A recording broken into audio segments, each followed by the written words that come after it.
Welcome to Educational Bedtime, where history unfolds gently in the quiet hours. If you find these stories help you drift into peaceful sleep, consider subscribing to join us on more journeys through time. Tonight, we travel back 45 centuries to the sun-baked plateau of Giza, where the most magnificent monument in human history was slowly taking shape. Imagine yourself standing in the shadow of what would become the Great Pyramid, watching thousands of workers move like ants across an impossible landscape of stone and ambition. But this is not the story of pharaohs and glory that you learnt in school. This is the story of ordinary people who lived, suffered and died to build something that would outlast them by millennia. Tonight you'll experience the crushing weight of those limestone blocks, feel the burning sand beneath your feet, and understand why most people wouldn't survive a single day as a pyramid builder. Close your eyes and let yourself drift back to ancient Egypt, where the line between survival and death was measured in the rhythm of hammers on stone, and where human ambition reached toward the heavens on the backs of those who would never see their work completed. Chapter 1. Why You Wouldn't Survive Building the Great Pyramid. The first pale light of dawn creeps across the eastern horizon, and already you can hear the low murmur of voices rising from the workers' village. Your body protests as you roll from your sleeping mat, a simple woven reed affair that provides little comfort against the hard-packed earth floor. The ache in your shoulders from yesterday's labor throbs with each movement, a constant reminder that your body is not built for the work that lies ahead. You share this cramped mud brick room with 11 other workers. The air is thick with the smell of unwashed bodies, stale bread, and the lingering smoke from the small oil lamp that burns in the corner. There are no windows, only a single doorway that opens onto the narrow alley between the workers' quarters. The sound of coughing echoes from the next room, a dry, rasping cough that has been growing worse each day among the older workers. Imagine yourself stumbling outside into the cool pre-dawn air. The workers' village stretches out before you, a maze of identical mud brick structures that house the thousands of men who will spend their lives building Pharaoh Khufu's eternal monument.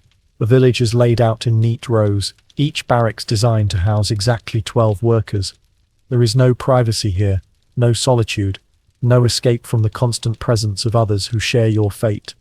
The archaeological evidence from Hayt el Ghurab, the workers' village discovered by Dr. Mark Lerner, reveals that these accommodations were indeed crowded and basic.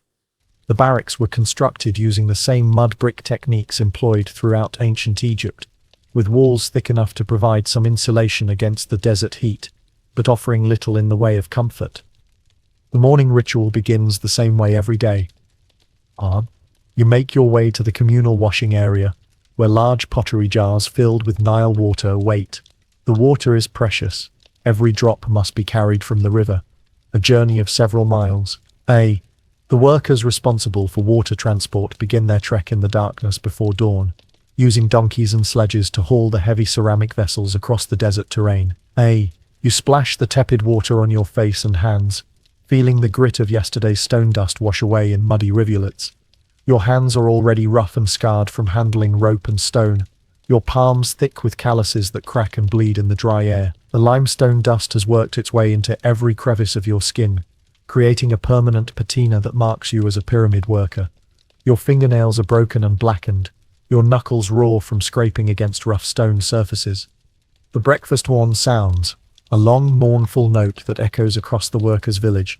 You join the slow procession toward the communal kitchens, where the daily rations are distributed. The smell of bread baking mingles with the pungent odor of onions and garlic, the foods that will sustain you through another day of back-breaking labor. The bread is coarse and gritty, made from emmer wheat that contains fragments of the grinding stones. Each bite wears down your teeth a little more, and you can already feel the beginnings of the dental problems that plague all the workers. Analysis of skeletal remains from pyramid worker cemeteries shows extensive dental wear and frequent tooth loss among the workforce, evidence of the abrasive nature of their daily bread. Your daily ration consists of 10 loaves of bread, 2 bunches of onions, and a portion of garlic. If you're fortunate, there might be a small piece of dried fish or a handful of dates. The onions and garlic are not luxuries, they're medicine, helping to prevent the diseases that spread quickly through the crowded workers' quarters. These foods contain natural antibiotics and immune system boosters that ancient Egyptians understood empirically. Even without modern knowledge of nutrition, the bread provides the calories you'll need for the day's work. though it's never quite enough to satisfy the gnawing hunger that has become your constant companion. Modern nutritional analysis suggests that pyramid workers consumed between 3,000 and 4,000 calories per day, barely adequate for the extreme physical demands of their labor. The beer ration is perhaps the most important part of your daily sustenance. This isn't the beer you might imagine. It's thick, nutritious, and only mildly alcoholic. The brewing process helps kill harmful bacteria in the water, making it safer to drink than the Nile water itself. You receive about a gallon of this beer each day, and you'll need every drop to replace the fluids you'll lose under the merciless Egyptian sun. The beer is made from partially baked bread that is crumbled into water and allowed to ferment naturally. The resulting beverage is more like liquid bread than modern beer, providing both hydration and substantial nutrition. Ancient Egyptian beer contained B vitamins, minerals, and complex carbohydrates that helped sustain workers through their grueling daily routine. As the sun climbs higher, you join your work gang. 12 men who have become as familiar to you as brothers. There's Keti, the gang leader, a weathered man whose arms are thick with muscle from years of rope work. His face bears the permanent squint lines of someone who has spent decades working under the brutal desert sun. His voice is hoarse from shouting commands over the constant din of construction, and his hands are so calloused they seem more like leather than flesh. There's young Sineb, barely 16, whose enthusiasm hasn't yet been crushed by the reality of his situation. He still speaks hopefully of returning to his family's farm in the Delta, though the older workers exchange knowing glances when he talks of home. There's Imanhotep, whose persistent cough has been getting worse each week, a wet, rattling sound that speaks of lungs slowly being destroyed by stone dust. And there's Kiemwaset, who lost 2 fingers in a rope accident last month, the stumps still tender and painful despite the physician's best efforts. The walk to the pyramid site takes nearly an hour. You can see the monument growing larger with each step, its limestone blocks gleaming white in the morning sun. The pyramid is still only half its intended height, but already it dominates the landscape like a man-made mountain. The sight of it fills you with a mixture of awe and dread. Awe at the sheer scale of what you're helping to create, and dread at the knowledge that you'll spend the rest of your life in its shadow. The pyramid's current height reaches perhaps 200 feet, but the plans call for it to rise nearly 500 feet into the desert sky. The mathematics of this construction are staggering, each level requiring exponentially more material and labor than the last. At this stage of construction, the pyramid already contains over 1 million stone blocks, and the workers know that the hardest work still lies ahead. The work begins with the sound of copper tools striking stone. Your gang has been assigned to the quarry today, where limestone blocks are being cut from the bedrock. The quarry is a vast excavation, its walls scarred with the marks of countless chisels and picks. The work is methodical and precise. Each block must be cut to exact specifications, with smooth faces and perfect angles. The quarry masters have developed a sophisticated system for extracting blocks, using a combination of copper tools, wooden wedges, and water to split the limestone along natural fracture lines. First, workers drill holes in precise patterns using copper boring tools and abrasive sand. The holes are typically about 10 centimeters apart and 15 centimeters deep, following the natural grain of the limestone. Then wooden wedges are inserted into the holes and soaked with water, causing them to expand and crack the stone along predetermined lines. You grip your copper chisel with both hands, feeling its familiar weight. Copper is soft compared to iron, which won't be widely available in Egypt for another 1,000 years. Your tools dull quickly against the limestone, requiring constant sharpening. The rhythm of your work becomes a meditation. Strike, pause, strike, pause. The limestone dust fills the air, coating your skin and working its way into your lungs with each breath. You wear a simple linen cloth over your nose and mouth, but it provides little protection against the fine particles that seem to penetrate everything. The constant inhalation of stone dust will eventually lead to silicosis, a lung disease that kills slowly and painfully. Many of the older workers already show signs of this condition. Their breathing labored and their endurance diminished. The sun climbs higher, and the heat becomes oppressive. By midday, the temperature will reach well over 100 degrees Fahrenheit. There is no shade in the quarry, no relief from the sun's burning rays. Your skin, already darkened by months of exposure, begins to burn and peel. The limestone dust mixes with your sweat, creating a paste that clings to your body and makes every movement uncomfortable. Your water ration for the morning shift consists of one large ceramic cup, barely enough to wet your throat in the oppressive heat. Water conservation is critical, as every drop must be transported from the Nile and distributed among thousands of workers. The overseers carry leather water bags and occasionally allow workers a small additional drink, but this privilege must be earned through exceptional effort or loyalty.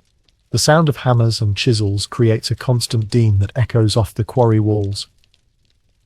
Men call out instructions in voices made hoarse by the dust and heat. The overseers, recognizable by their clean linen kilts and leather sandals, move among the workers with measuring rods and plumb lines, checking the precision of each cut.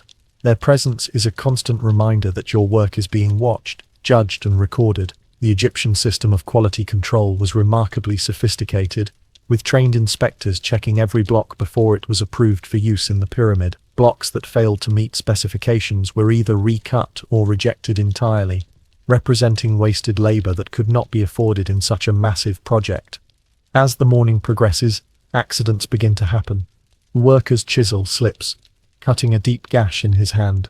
The wound bleeds freely, and the man staggers away from his workstation, clutching his injured hand against his chest. Another man staggers from heat exhaustion, his face pale despite the burning sun. The older workers know the signs: the glazed look in the eyes, the unsteady gait, the way a man's hands begin to shake. Heat stroke is a constant threat, and it kills quickly and without warning. The pyramid project's medical records, inscribed on papyrus and pottery shards, document hundreds of heat-related injuries and deaths. Workers who succumb to heat stroke are quickly removed from the work site, their bodies carried away to prevent disruption of the ongoing construction. The quarry work requires not just physical strength, but also considerable skill. Experienced workers can read the limestone like a book, identifying the natural fracture lines and weak points that will allow blocks to be extracted with minimal waste. The stone varies in quality and hardness even within the same quarry, and workers must adjust their techniques accordingly.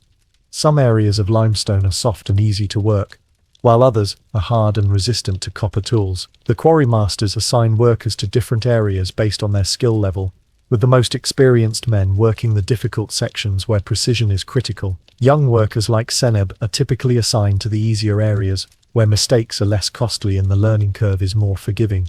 The midday break brings little relief. You seek whatever shade you can find, pressing your back against the quarry wall, where the stone is slightly cooler. The bread you eat is so hot from the sun that it burns your fingers. The warm beer helps, but it's not enough to truly quench your thirst. You watch the overseers retreat to a shaded pavilion, where servants fan them with ostrich feathers and serve them cool drinks from clay jars. The contrast between their comfort and your suffering is stark, but complaining would only result in reduced rations or assignment to even more difficult work. The social hierarchy of the construction project is rigid and unforgiving, with each level enjoying privileges denied to those below. During the brief rest period, you observe the complex logistics that keep the pyramid project functioning. Donkey trains arrive constantly, carrying water, food, and replacement tools from various supply points. Teams of workers are constantly moving materials, repairing equipment, and maintaining the infrastructure that supports the massive construction effort. The organization required for such an operation rivals that of modern industrial projects, with sophisticated supply chains, quality control systems, and workforce management techniques. Egyptian administrators developed detailed record-keeping systems to track everything from tool distribution to worker productivity, using hieroglyphic notation on papyrus scrolls and pottery ostraca. The afternoon brings the most dangerous work of the day, moving the completed blocks from the quarry to the pyramid site. Each block weighs approximately 2.5 tons, more than the weight of 2 modern automobiles. There are no wheels in Egypt, no pulleys, no mechanical advantage beyond human muscle and cleverly arranged ropes. The absence of the wheel in ancient Egypt was not due to ignorance, but rather to the impracticality of wheeled vehicles in desert sand and the superior efficiency of sledges for heavy loads. The Egyptians had developed sophisticated rope and lever systems that could move enormous weights with remarkable precision. The ropes used in pyramid construction were made from papyrus fibers, twisted into cables of incredible strength, capable of supporting loads that would challenge modern synthetic materials. Your gang joins 3 others to move a single block. The limestone giant sits on a wooden sledge, its surface smooth and gleaming. The sledge itself is a masterwork of ancient engineering, constructed from cedar wood, imported from Lebanon, and designed to distribute the block's weight evenly across the sand and stone surface. Thick ropes made from papyrus fibers are arranged around the block, in complex patterns that distribute the weight evenly. The rope arrangement follows principles of mechanical advantage that allow relatively small forces to move enormous weights. You take your position along one of the ropes, your hands already raw from the morning's work. The rope is thick and rough, designed for strength rather than comfort, and it cuts into your palms even through the calluses that have built up over months of this work.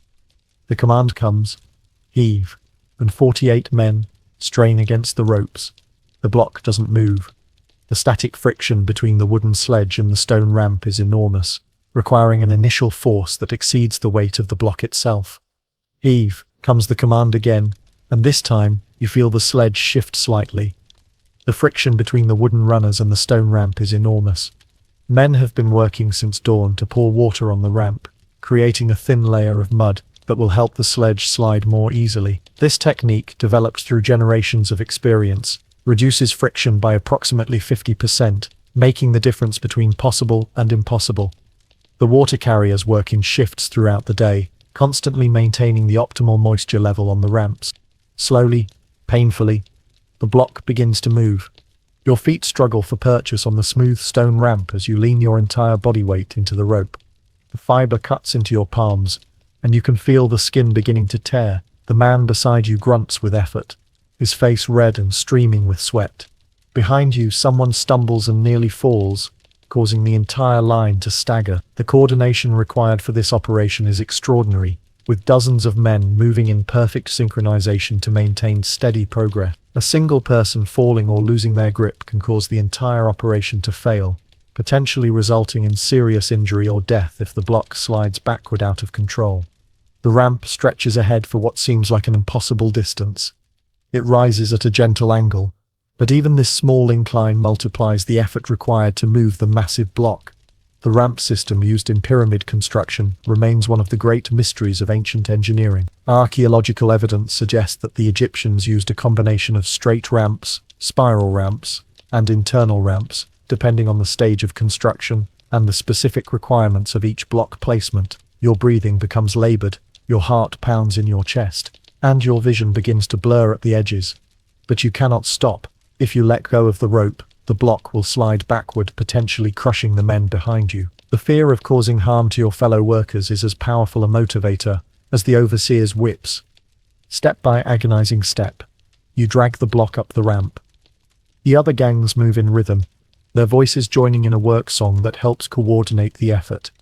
The song is ancient, passed down from father to son, and its familiar words provide a small comfort in the midst of the struggle. But the melody is punctuated by the sound of men gasping for breath, by the crack of ropes under tension, and by the occasional cry of pain when someone stumbles or falls. The work songs serve multiple purposes, providing rhythm for coordinated effort, maintaining morale, and preserving the cultural identity of the workforce. Different gangs have their own songs, often incorporating the names of team members or references to their home villages. The worst part of the day comes when someone is injured. A rope snaps under the enormous tension, whipping back with deadly force. The loose end catches a worker across the face, opening a wound that will leave a permanent scar. The man staggers backward, blood streaming from his cheek. But there is no time to stop. The block must keep moving, or the entire operation will fail. Rope failures are common and often catastrophic, as the sudden release of tension can send hundreds of pounds of hemp fiber flying at lethal speeds. Workers learn to position themselves to minimize the danger, but injuries are inevitable in such a high-stress environment. The project maintains teams of rope makers who work constantly to replace damaged equipment, but the quality of individual ropes varies considerably, and predicting failure points is nearly impossible. You see the fear in the eyes of the younger workers, men like Seneb, who still believe they might someday leave this place and return to their families. But you also see the resignation in the faces of the older men, workers who have accepted that this pyramid will be their tomb as surely as it will be Pharaoh Khufu's. They have seen too many friends die, from accidents, from exhaustion, from the diseases that spread through the workers' quarters like wildfire. The psychological toll of pyramid construction is perhaps even greater than the physical demands. Workers live with the constant knowledge that their individual lives matter less than the completion of the pharaoh's monument, and that their deaths will be recorded only as statistics in the administrator's records. The medical care available to workers is primitive at best.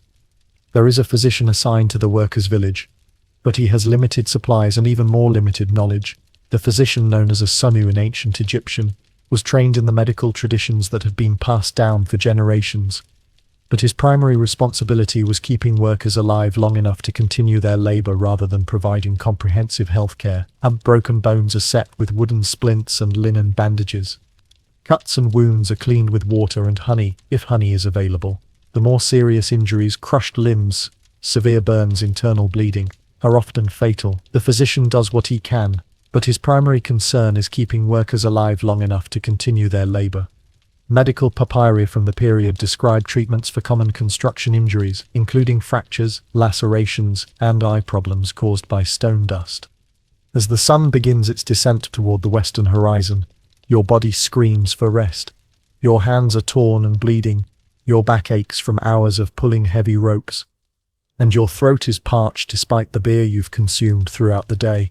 But the work is not finished. The block must be positioned precisely at the pyramid's base, ready for tomorrow's crew to lift it into place using ramps and levers. The precision required is extraordinary. Each block must fit perfectly against its neighbors, with gaps no wider than a knife blade. The pyramid's base covers more than 13 acres, and every measurement must be exact. The workers who position the blocks have developed an almost supernatural sense of alignment, able to judge angles and distances with remarkable accuracy. The block positioning process requires a different set of skills from the transport operation. Specialized workers use copper tools, wooden levers, and stone wedges to make fine adjustments to each block's position. The tolerances are measured in millimeters, and a single mistake can require the removal and repositioning of multiple blocks. The positioning crews work under the direct supervision of master masons, men who have spent decades perfecting their craft and who can detect the slightest deviation from the required specifications. These master craftsmen are among the most skilled workers on the entire project, and their expertise is essential to maintaining the pyramid's structural integrity and geometric precision. The evening meal is a welcome respite, though it's hardly a feast.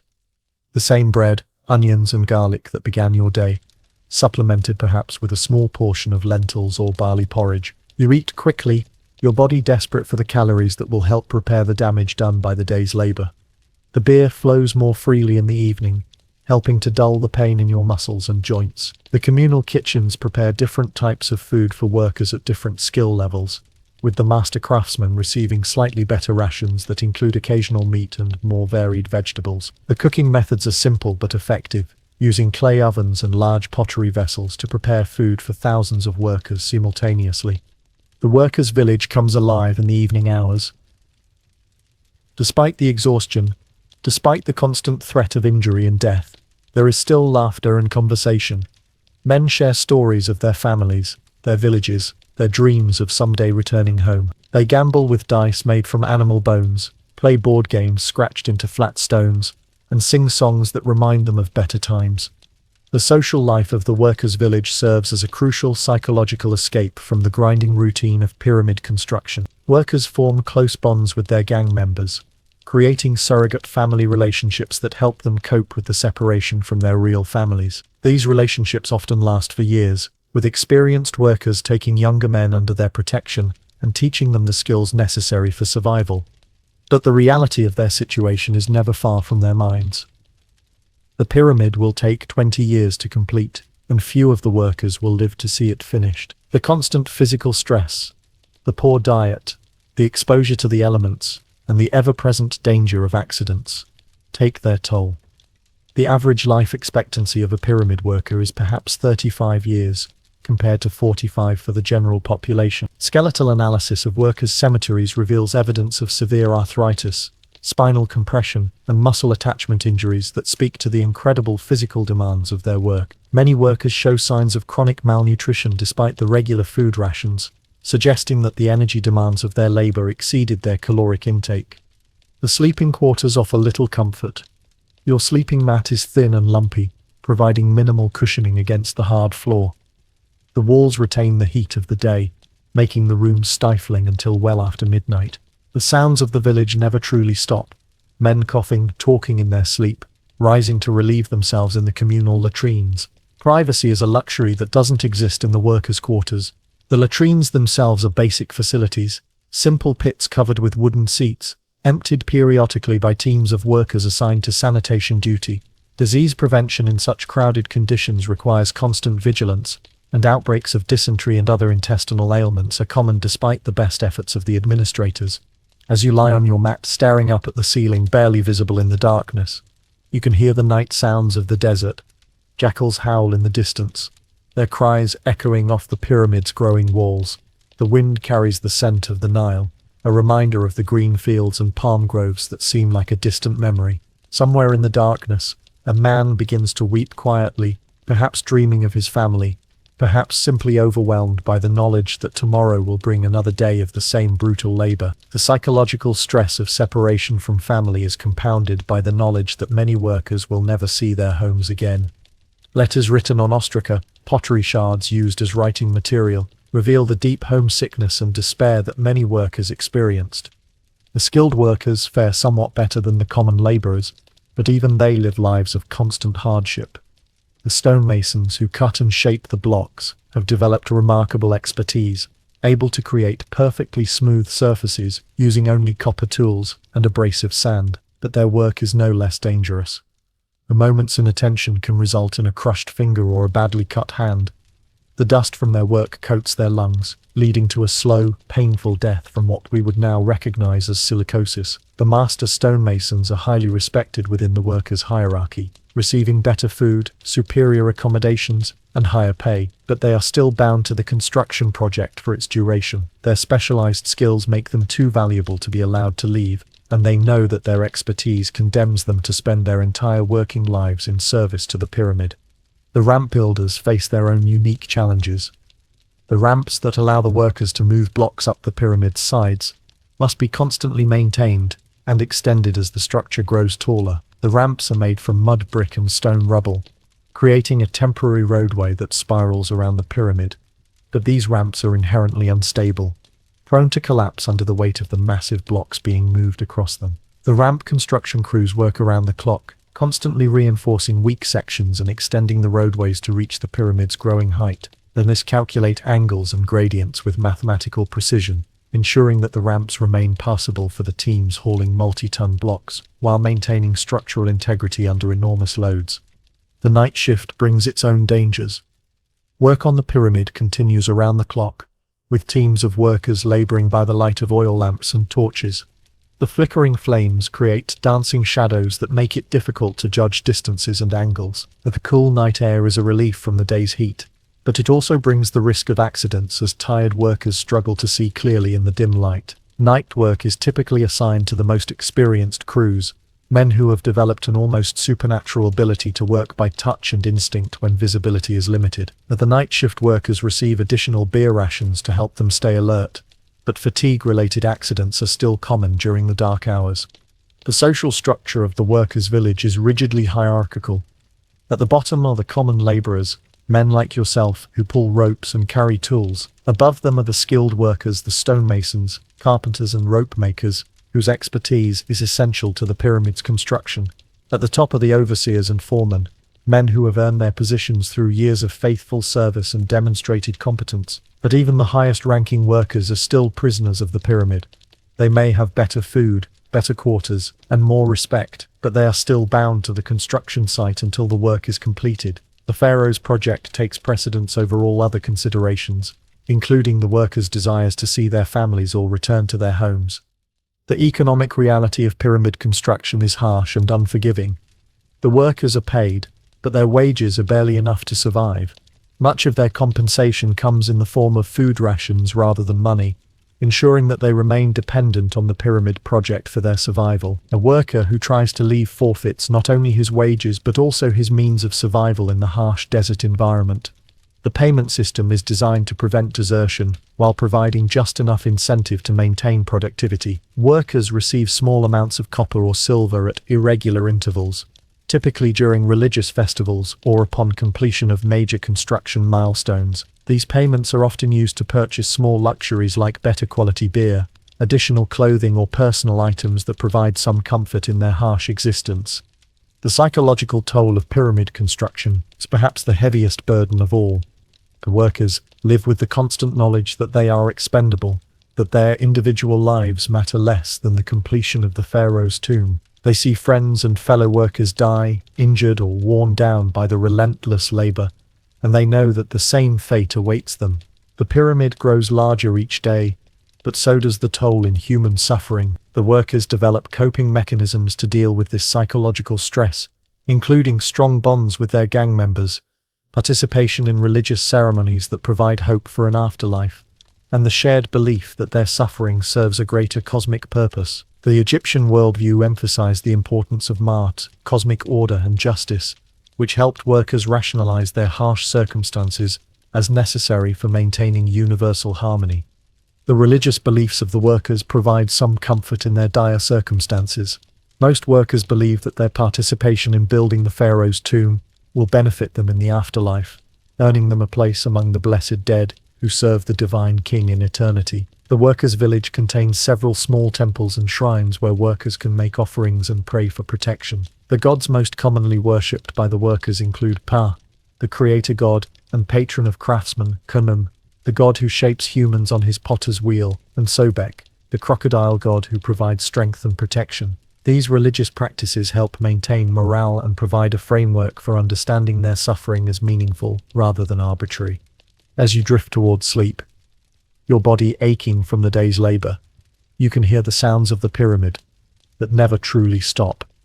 Somewhere in the darkness, men are still working, still struggling to move massive blocks of stone up impossible ramps. The rhythm of their work, the creak of ropes, the scrape of stone on stone, the grunts of effort, has become the heartbeat of this place. The night shift workers move like ghosts in the darkness, their oil lamps creating pools of yellow light that dance across the pyramid's white limestone surface. Sound of copper tools striking stone echoes across the desert, a constant percussion that marks the passage of time in this place, where time is measured, not in days or weeks, but in blocks of stone lifted toward the sky. Tomorrow will bring another day of the same brutal labor. You will wake with the dawn, eat your rations of bread and onions, and take your place among the thousands of workers who are slowly, painfully building something that will outlast them all. You will pull ropes until your hands bleed, carry tools until your back screams in protest, and endure the heat and dust and constant danger because you have no choice. The pyramid rises higher each day, its white limestone blocks gleaming in the desert sun like a beacon of human ambition. But for every block that reaches its final position, countless workers have paid with their blood, their sweat and often their lives. This is the hidden truth of the Great Pyramid, that its eternal glory was built on the temporary suffering of those who would never see it completed. Chapter 2. The Rise and Mysterious Death of Pharaoh Khufu. As the workers toil in the shadow of the growing pyramid, their lives dictated by the rhythm of stone and rope, we turn our attention to the man whose vision demanded such sacrifice. Far from the dust and sweat of the construction site, in the cool halls of the royal palace at Memphis, lived the pharaoh who would be remembered for eternity. Khufu, second ruler of the 4th dynasty, builder of the greatest pyramid the world has ever known. His name in ancient Egyptian was Khufu, meaning Khnum protects me, a reference to the ram-headed god who shaped humans on his potter's wheel. The Greeks would later call him Cheops, but to his subjects he was simply the living god, the divine falcon whose shadow protected Egypt from chaos. Imagine yourself now in a different world entirely, where the morning light filters through linen curtains and the air is perfumed with frankincense and myrrh. Here, in chambers lined with gold and precious stones, lived a man who commanded the labor of 20,000 workers with nothing more than his divine will.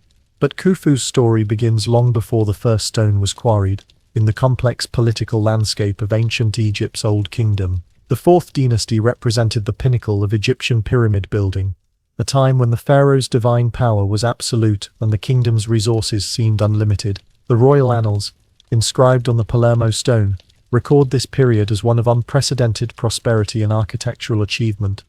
Khufu was born into power during what historians call the Golden Age of pyramid building. His father, Pharaoh, had already revolutionized pyramid construction, building three massive monuments including the famous Bent Pyramid at Dahshur and the Red Pyramid, the first true pyramid in Egyptian history. The young prince grew up surrounded by the evidence of his father's architectural ambitions, watching massive stone blocks being moved across the desert landscape, listening to the reports of overseers and architects who spoke of ramps and angles, and the eternal struggle against gravity. The Sneferu's reign lasted approximately 24 years, during which time Egypt's pyramid building technology advanced from the step pyramid design of Djoser to the sophisticated engineering that would make Khufu's monument possible. The prince received his education in the palace schools at Memphis, learning hieroglyphic writing, mathematics, astronomy, and the complex religious knowledge required for divine kingship.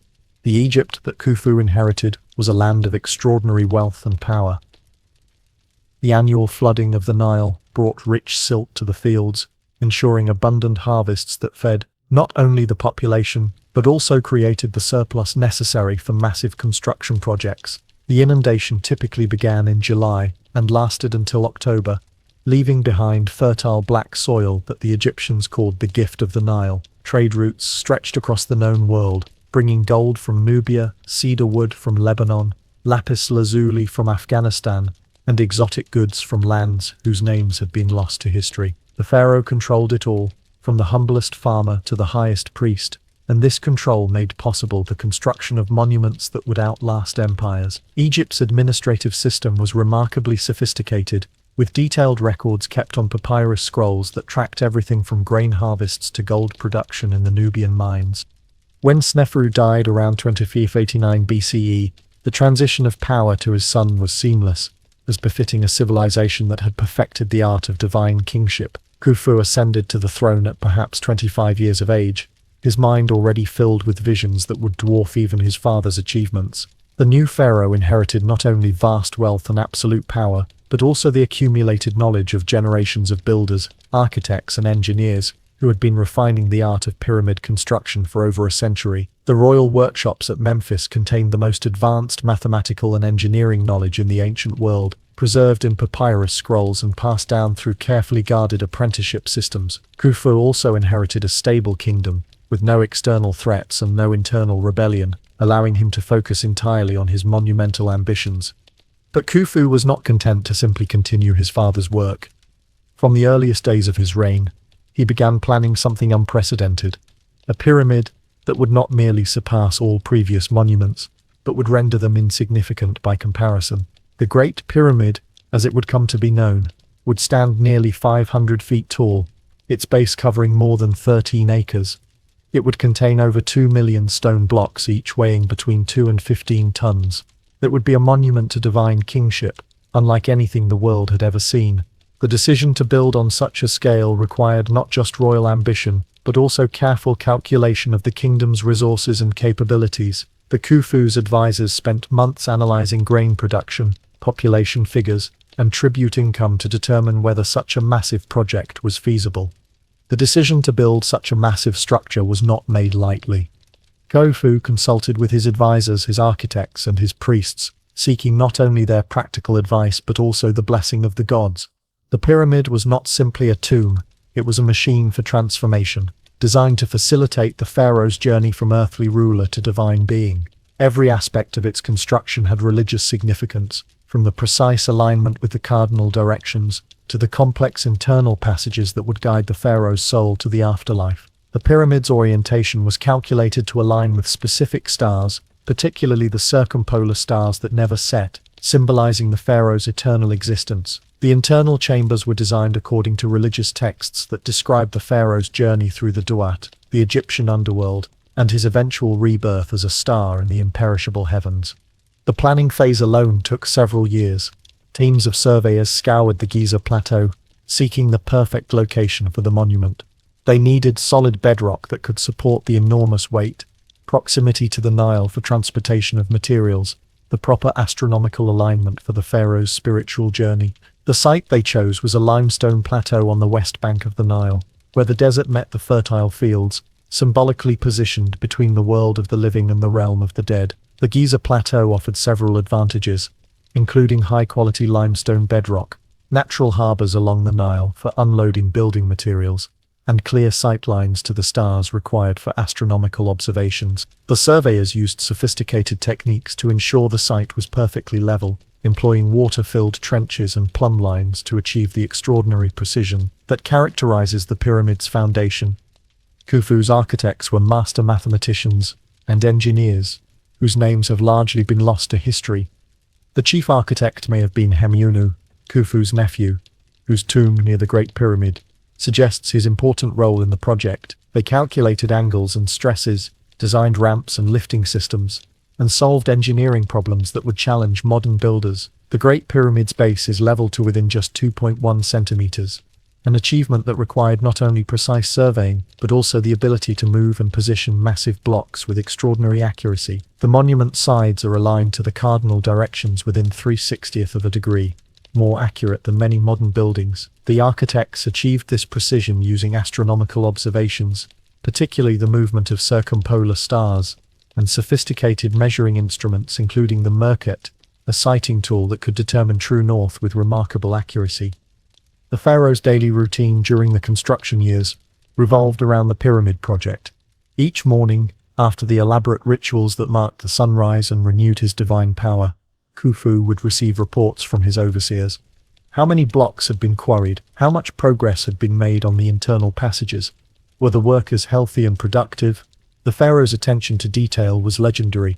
He insisted on personally approving the dimensions of key structural elements, and regularly visited the construction site to inspect the work. These royal inspections were elaborate affairs, with the pharaoh traveling from Memphis to Giza in a golden barge accompanied by his retinue of priests, scribes and court officials. The workers would be assembled to witness the divine pharaoh's presence, a reminder that their labor served not just a man but a living God whose approval meant the difference between eternal life and cosmic chaos. But Khufu's reign was not without its challenges. The enormous resources required for pyramid construction strained even Egypt's abundant wealth. Entire provinces were dedicated to supporting the project, their agricultural surplus redirected to feed the workers, their craftsmen reassigned to pyramid-related tasks. The Fayum region, a fertile oasis southwest of Memphis, was transformed into a massive agricultural production center specifically to support the pyramid construction. Trade expeditions were organized specifically to obtain materials for the monument: fine limestone from Tura, granite from Aswan, and gold for the pyramid's capstone. The pharaoh's administrators developed sophisticated systems for tracking resources, managing logistics and coordinating the efforts of thousands of workers across hundreds of miles. The Farid, the administrative papyri from this period, preserved in the Wadi al-Jarf archives, reveal the incredible complexity of the logistical operation required to support pyramid construction. The human cost of Khufu's vision was enormous, though it's unlikely the pharaoh gave it much thought. To him, the workers were as much a natural resource as the stone they quarried, or the wood they used for their tools. Egyptian society was rigidly hierarchical, with the pharaoh at the apex as a living god whose will was absolute.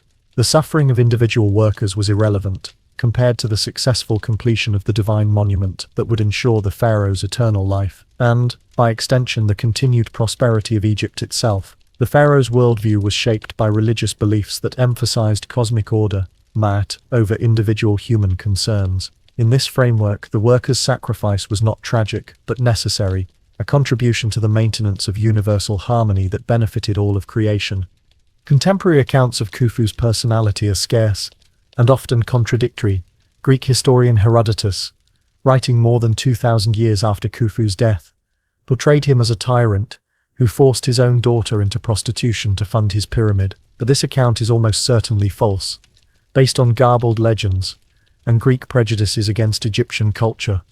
More reliable evidence suggests that Khufu was a capable administrator and a devout ruler who took his religious responsibilities seriously. The inscription of Prince Khufu Khaf, found in his tomb near the Great Pyramid, describes Khufu as a just ruler who maintained Ma'at throughout his reign. Other contemporary sources, including the Westcar Papyrus, portray Khufu as a patron of learning and magic, interested in supernatural phenomena and the wisdom of ancient sages. The pharaoh's family life was complex, as befitted a divine ruler whose bloodline was considered sacred. Khufu had multiple wives, each serving different political and religious functions, and his primary queen, Meritites, bore him several sons, including his eventual successor, Khafre, who would build the second pyramid at Giza. Queen Hinutsun, another of his wives, may have been the mother of Prince Khufu Khaf, whose tomb contains some of the finest art from the Old Kingdom period. The pharaoh's children were raised from birth to understand their divine nature and their responsibilities to the kingdom, educated by the finest tutors and prepared for lives of service to the crown. The royal family lived in luxurious apartments within the palace complex, surrounded by gardens, pools and works of art that represented the pinnacle of Egyptian craftsmanship. The royal women played crucial roles in the religious life of the kingdom. The queen participated in ceremonies as the earthly embodiment of goddesses like Isis and Hathor, while the pharaoh represented male deities like Horus and Ra. These religious partnerships were essential to maintaining cosmic order, as Egyptian theology emphasized the balance between male and female principles in both earthly and divine realms. The royal women also managed vast households, overseeing hundreds of servants, craftsmen, and administrators who maintained the palace complex. They controlled significant economic resources, including estates, workshops, and trading ventures that contributed to the royal treasury. Some royal women, like Queen Khentkaus I, who lived slightly later, even ruled in their own right during transitional periods. As the pyramid construction progressed, Khufu's health began to decline. The stress of managing such an enormous project, combined with the ritual obligations of kingship and the natural effects of aging, took their toll on the divine ruler. Ancient Egyptian medical knowledge was advanced for its time, but it could not prevent the gradual weakening that comes to all mortals, even those who claimed godhood. The pharaoh's physicians prescribed various treatments: honey for wounds, willow bark for pain, and complex herbal preparations that were believed to strengthen the divine essence within the royal body. The Edwin Smith Papyrus, though dating from a later period, preserves medical knowledge that likely originated during the Old Kingdom, including sophisticated surgical procedures and diagnostic techniques. The royal physicians also employed magical healing, using amulets, incantations, and religious ceremonies to supplement their medical treatments. The pyramid's internal structure reflected Khufu's evolving understanding of his own mortality. The monument contains multiple chambers and passages, including what modern archaeologists call the King's Chamber, the Queen's Chamber, and the mysterious subterranean chamber carved directly into the bedrock. These spaces were not simply burial chambers, they were way stations on the pharaoh's journey to godhood, each serving a specific function in the complex rituals that would transform the dead king into a living deity. The so-called air shafts, extending from the chambers, were aligned with specific stars, particularly Orion and the circumpolar stars, that played important roles in Egyptian afterlife beliefs. The recent robotic exploration of these shafts has revealed copper fittings and mysterious chambers that may have held religious artifacts or mechanical devices used in the pharaoh's transformation rituals. The religious significance of the pyramid extended far beyond its function as a tomb. Ancient Egyptian theology was complex and often contradictory, but it centered on the belief that the pharaoh's divine nature made him essential to the natural order. The king's death and successful transformation into a god ensured the continued flooding of the Nile, the fertility of the fields, and the prosperity of the kingdom. The pyramid was a machine designed to guarantee this transformation, its passages and chambers carefully aligned with stars and constellations that would guide the pharaoh's soul through the perils of the afterlife. The pyramid texts, inscribed in later pyramids, preserve the religious formulas that describe this journey, including spells for overcoming demons, navigating celestial waters, and joining the imperishable stars in the northern sky. The completion of the pyramid's structure marked the beginning of the most complex phase of the project, the creation of the internal chambers and passages. Master craftsmen worked by lamplight in the confined spaces within the monument, carving hieroglyphs, installing the massive granite blocks that would seal the burial chamber, and preparing the elaborate mechanisms designed to protect the pharaoh's mummy and grave goods from tomb robbers. This work required extraordinary skill and precision, as any error could compromise the entire structure. The king's chamber contains enormous granite blocks, some weighing over 70 tons, that somehow had to be maneuvered through narrow passages and positioned with millimeter precision. The logistics of this operation remain completely mysterious, as the passages are too narrow to allow the use of conventional ramps or lifting devices. The pyramid complex included much more than just the main monument. A causeway connected the pyramid to a valley temple near the Nile, where the pharaoh's body would be prepared for its final journey. 3 smaller pyramids, built for Khufu's queens, stood on the eastern side of the main monument. Master tombs for royal family members and high officials surrounded the pyramid, creating a necropolis that would serve the royal court in the afterlife. Firepits, carved into the bedrock, contained full-sized cedar ships that would transport the pharaoh through the celestial waters of the afterlife. The entire complex was designed as a self-contained world, where the divine pharaoh and his court could continue their existence in eternity. Recent archaeological work has revealed additional structures, including workshops, storage facilities, and administrative buildings that supported the complex during its active use. Khufu's death, when it came, was as carefully orchestrated as his life had been. The pharaoh likely died in his palace at Memphis, surrounded by his family, his priests, and his closest advisors. The exact cause of his death is unknown. Egyptian medical records from this period are scarce, and later chroniclers were more interested in the pharaoh's divine transformation than in the mundane details of his mortal illness. He was probably in his 50s when he died, having ruled Egypt for approximately 23 years.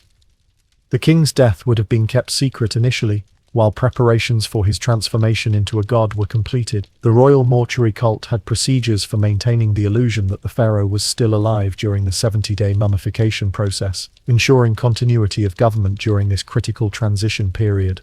The mummification process that followed was the most elaborate ever performed in ancient Egypt. The pharaoh's body was treated with natron salt for 70 days, during which time the internal organs were removed and placed in canopic jars, and the body was prepared for its eternal journey. The process was overseen by the highest priests in the land, men who had spent their entire lives studying the sacred texts that governed the pharaoh's transformation from mortal ruler to eternal god. The embalmers used techniques that had been perfected over centuries, including the removal of the brain through the nose, the extraction of internal organs through small incisions, and the application of resins and oils that would preserve the body for eternity. The mummy was wrapped in hundreds of yards of linen, with amulets and jewels placed between the layers to protect the pharaoh during his journey through the afterlife. But here, the story takes a mysterious turn. Despite the enormous effort and resources devoted to building the Great Pyramid, there is little evidence that Khufu was ever actually buried there. When Arab explorers first entered the monument in the 9th century CE, they found the burial chamber empty except for a granite sarcophagus without a lid. No mummy, no grave goods, no evidence of the royal burial that should have been the pyramid's ultimate purpose. The sarcophagus itself is a masterwork of ancient craftsmanship, carved from a single block of red granite and polished to a mirror-like finish. But it shows no signs of ever having contained a royal burial. The absence of any trace of grave goods is particularly puzzling, as royal burials typically included vast treasures intended to support the pharaoh in the afterlife. This absence has puzzled archaeologists and historians for centuries. Was the pyramid robbed in antiquity? Its treasures stolen and the pharaoh's mummy destroyed? Was Khufu buried elsewhere, in a secret tomb designed to protect him from grave robbers? Or was the pyramid itself merely a cenotaph, a symbolic tomb, while the pharaoh's actual burial place remained hidden? The mystery deepens when we consider that ancient Egyptian records make no mention of the pyramid being violated, and the sophisticated ceiling systems within the monument show no signs of having been breached by ancient tomb robbers. The granite plugs that block the ascending passage remain in their original positions, suggesting that the pyramid was sealed and never reopened in ancient times. Recent investigations using ground-penetrating radar and cosmic ray tomography have revealed additional voids within the pyramid, but none have yielded evidence of the pharaoh's burial. Some scholars suggest that Khufu's burial was deliberately concealed, perhaps moved to a secret location within the pyramid complex or hidden elsewhere entirely. The pharaoh's architects were certainly capable of creating hidden chambers and passages.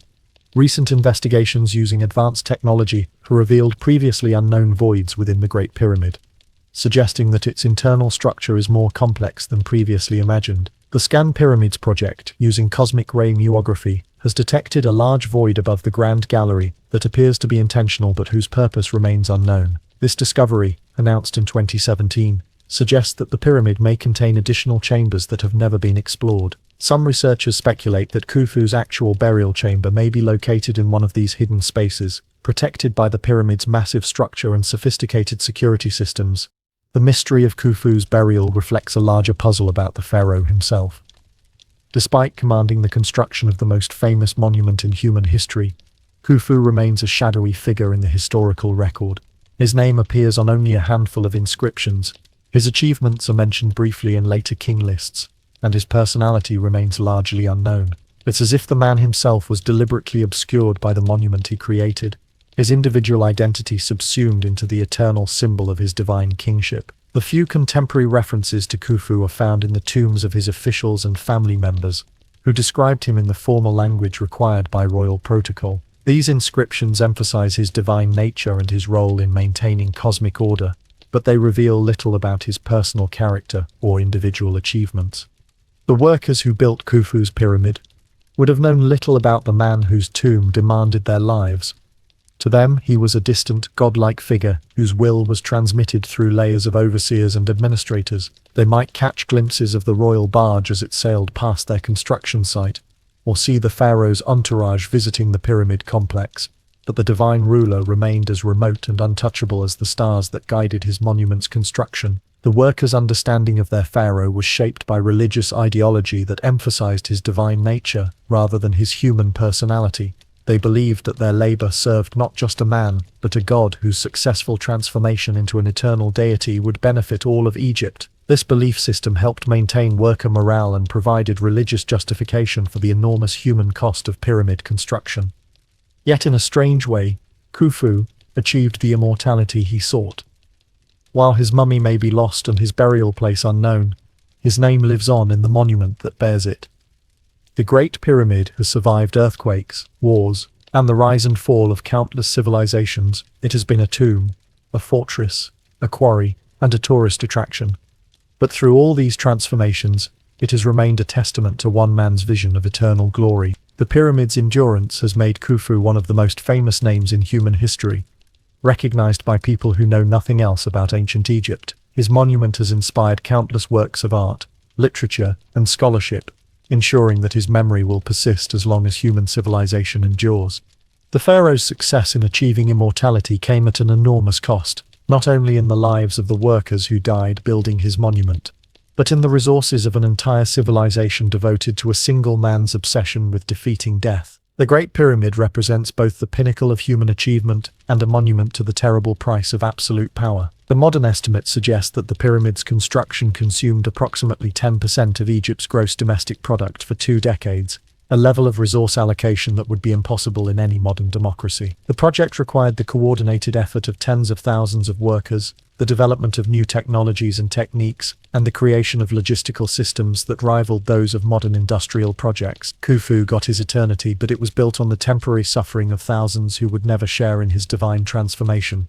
The pharaoh's legacy extends beyond the pyramid itself, to the broader development of Egyptian civilization. The Fourth Dynasty represented the high point of the Old Kingdom, a period when Egyptian art, architecture, and administration reached levels of sophistication that would never again be equaled. The techniques developed for pyramid construction were applied to other projects throughout the kingdom, including temples, palaces, and infrastructure improvements that benefited the entire population. Administrative systems created to manage pyramid construction provided the foundation for Egypt's government structure for centuries to come. The mathematical and engineering knowledge accumulated during Khufu's reign was preserved in temple schools and workshops, influencing Egyptian architecture and engineering for millennia. In this sense, the pyramid project served as a catalyst for broader technological and cultural development that justified some of its enormous cost. The religious innovations associated with Khufu's pyramid also had lasting impact on Egyptian civilization. The pyramid complex established architectural and ritual patterns that would be followed by subsequent pharaohs for over 1,000 years. The alignment of the pyramid with celestial bodies reflected sophisticated astronomical knowledge that influenced Egyptian calendar systems and religious practices. The pyramid texts, first inscribed in later pyramids, preserved religious formulas that originated during Khufu's reign and provided the foundation for Egyptian afterlife beliefs. The concept of the pharaoh as a divine intermediary between earth and heaven, embodied in the pyramid's design, became central to Egyptian political and religious ideology throughout the remainder of ancient Egyptian civilization. As you contemplate the mysterious figure of Khufu, remember that his story is incomplete, his ending unknown. Somewhere in the desert sands of Egypt, the pharaoh's mummy may still rest in its intended splendor, waiting for archaeologists to uncover the final secrets of the Pyramid Age. Or perhaps his body was destroyed long ago, leaving only the monument itself as evidence of his existence, a fitting end for a man who sought to transform himself from mortal ruler into eternal god. The mystery of his missing burial adds another layer to the pyramid's enduring fascination, ensuring that Khufu's monument will continue to inspire wonder and speculation for generations to come. Recent advances in archaeological technology, including satellite imaging, ground-penetrating radar, and robotic exploration, offer hope that some of these mysteries may eventually be solved. But for now, Khufu remains what he always was, a divine enigma whose greatest achievement was creating something that outlasted his own mortal existence. The night deepens around the pyramid complex, and in the distance the lights of modern Cairo twinkle like earthbound stars. But here, in the shadow of Khufu's monument, time seems suspended, connecting us across 45 centuries to a ruler whose ambitions literally reached toward heaven, and whose legacy continues to inspire wonder and mystery in equal measure. The pyramid stands as Khufu's ultimate victory over time, a monument that has outlasted the civilization that created it, and will likely survive long after our own culture has passed into history. In achieving this monumental immortality, Khufu succeeded beyond his wildest dreams, creating not just a tomb but a timeless symbol of human ambition and the eternal desire to leave something behind that will outlast our brief time on Earth. Chapter 3: The Lost Secrets of Pyramid Construction. The mystery of Khufu's missing mummy is only one of countless enigmas that surround the Great Pyramid. As we leave behind the human stories of workers and pharaohs, we enter a realm where ancient secrets meet modern science, where every answer reveals new questions, and where the pyramid continues to guard its deepest mysteries after more than 4 millennia. These are not merely academic puzzles, but fundamental questions about human capability, ancient knowledge, and the limits of what we thought possible in the pre-industrial world. The Great Pyramid stands as a challenge to our assumptions about technological progress, suggesting that human ingenuity reached heights in ancient times that we are only beginning to understand. Imagine yourself standing before the Great Pyramid on a quiet dawn, when the tourist crowds have not yet arrived, and the monument sits in solitude against the pale sky, and the massive structure rises before you like a geometric mountain, its limestone blocks fitted together with such precision that you cannot slide a knife blade between them. This is not merely a pile of stones, it is a masterpiece of engineering that challenges our understanding of what ancient civilizations could achieve. So the pyramid's smooth faces, now weathered and irregular, once gleamed with polished white limestone casing stones that made the entire structure appear as a single, seamless surface. The ancient Egyptians called it Ikhet, meaning glorious light, and it could be seen from miles away, shining like a beacon across the Nile Valley. The Arab historians described it as appearing like a second sun when the morning light struck its polished surface. The first mystery begins with the pyramid's very foundation. Modern laser surveying has revealed that the monument's base is level to within just 2.1 centimeters across its entire 13-acre expanse. Now, to put this in perspective, imagine leveling a modern city block to within less than an inch, a feat that would challenge even today's construction technology. Yet the ancient Egyptians achieved this precision using tools no more sophisticated than plumb lines, water levels, and careful observation. The engineering tolerances achieved by the pyramid builders exceed those of many modern buildings, despite the absence of power tools, laser levels, or sophisticated measuring equipment. Recent analysis using photogrammetry and 3D modeling has confirmed that the pyramid's geometric accuracy rivals that of structures built with contemporary technology. The surveyors who prepared the pyramid's foundation worked with painstaking care, removing irregular bedrock and creating a platform of almost perfect flatness. Recent archaeological work has revealed the remnants of their surveying marks, small holes drilled into the bedrock in precise geometric patterns. These marks suggest that the ancient engineers used a sophisticated grid system to ensure accuracy, dividing the massive foundation into manageable sections that could be leveled independently and then connected into a seamless whole.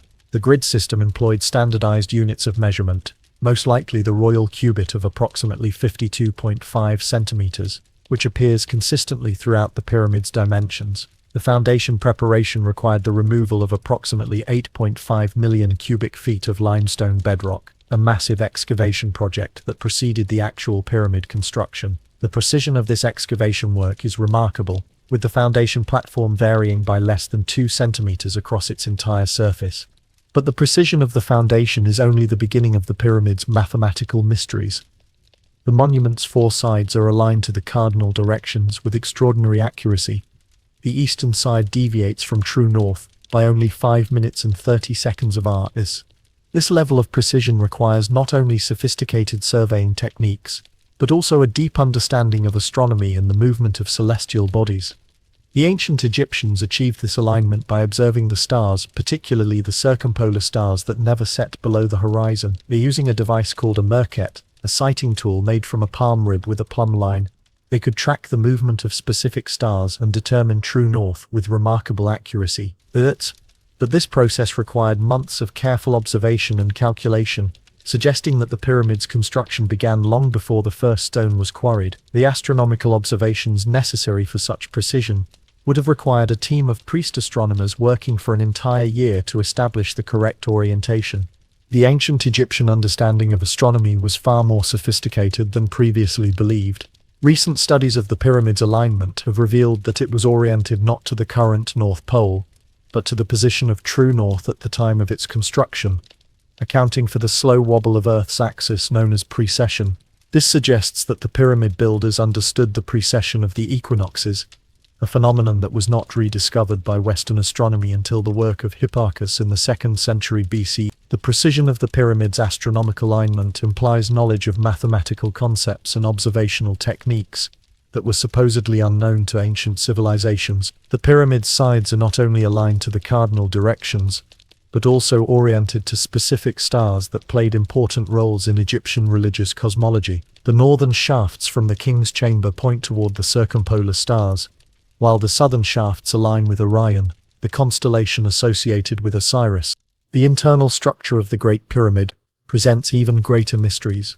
Unlike earlier pyramids, which contained simple burial chambers, Khufu's monument houses a complex network of passages, chambers, and shafts that seem to serve purposes beyond mere burial. The Grand Gallery, a soaring corridor that rises at a 26-degree angle through the heart of the pyramid, is an architectural marvel whose function remains unclear. Its corbelled ceiling rises to a height of nearly 9 meters, supported by massive granite blocks that have withstood the pressure of millions of tons of stone for over 4,000 years. The Grand Gallery's walls contain a series of slots and grooves whose purpose remains unknown, leading some researchers to speculate that it once housed a complex mechanical system used in the pyramid's construction or operation. The acoustic properties of the Grand Gallery are remarkable, with sound waves reverberating in ways that create unique audio effects.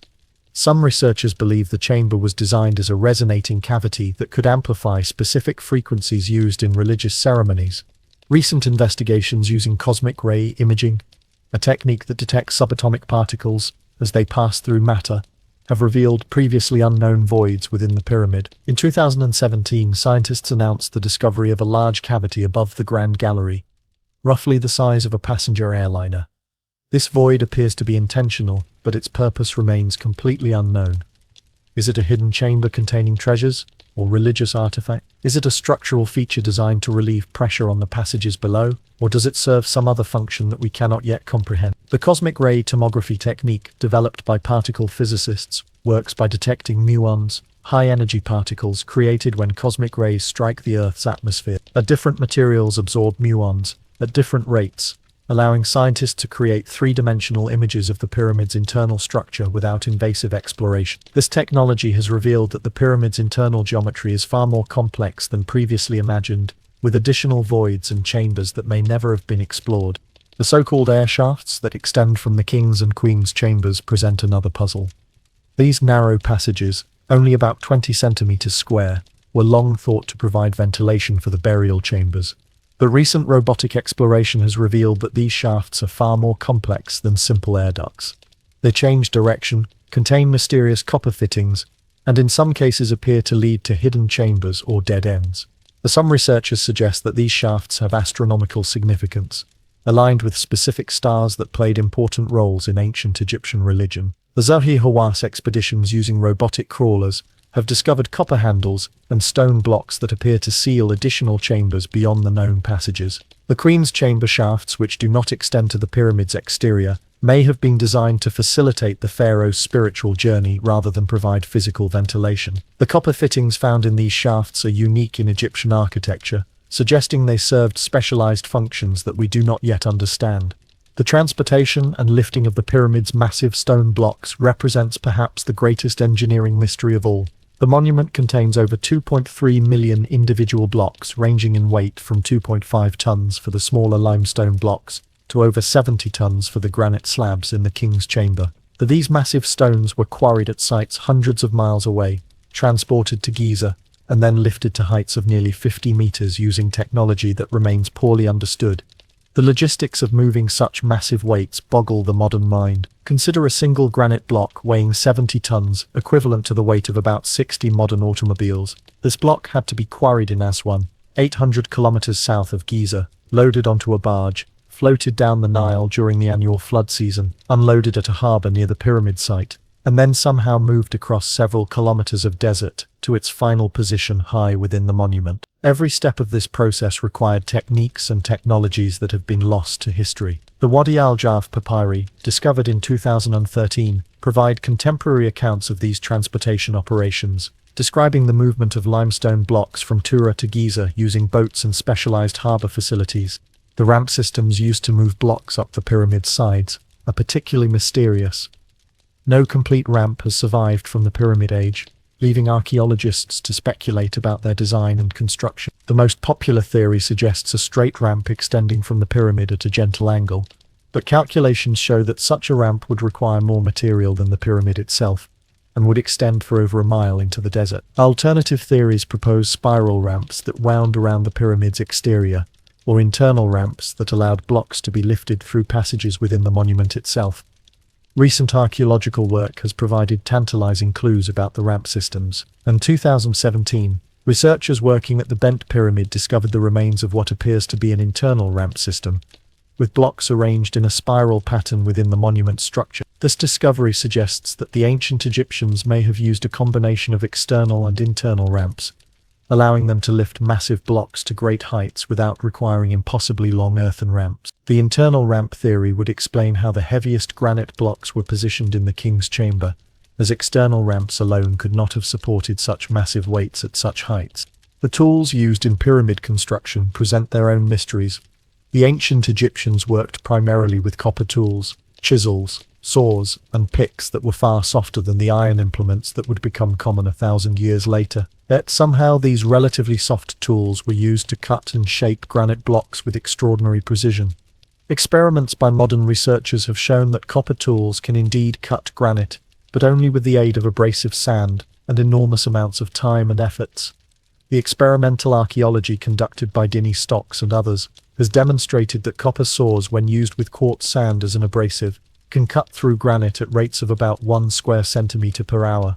At this rate, cutting a single granite block would require thousands of hours of continuous work, suggesting that the ancient Egyptians possessed more efficient techniques that we have not yet discovered. Some researchers have proposed that the Egyptians used harder materials, such as dolerite hammers or iron tools, but archaeological evidence for such materials is scarce. The precision achieved by ancient stonemasons using these primitive tools is remarkable, with surface finishes and geometric accuracy that rival modern machine work.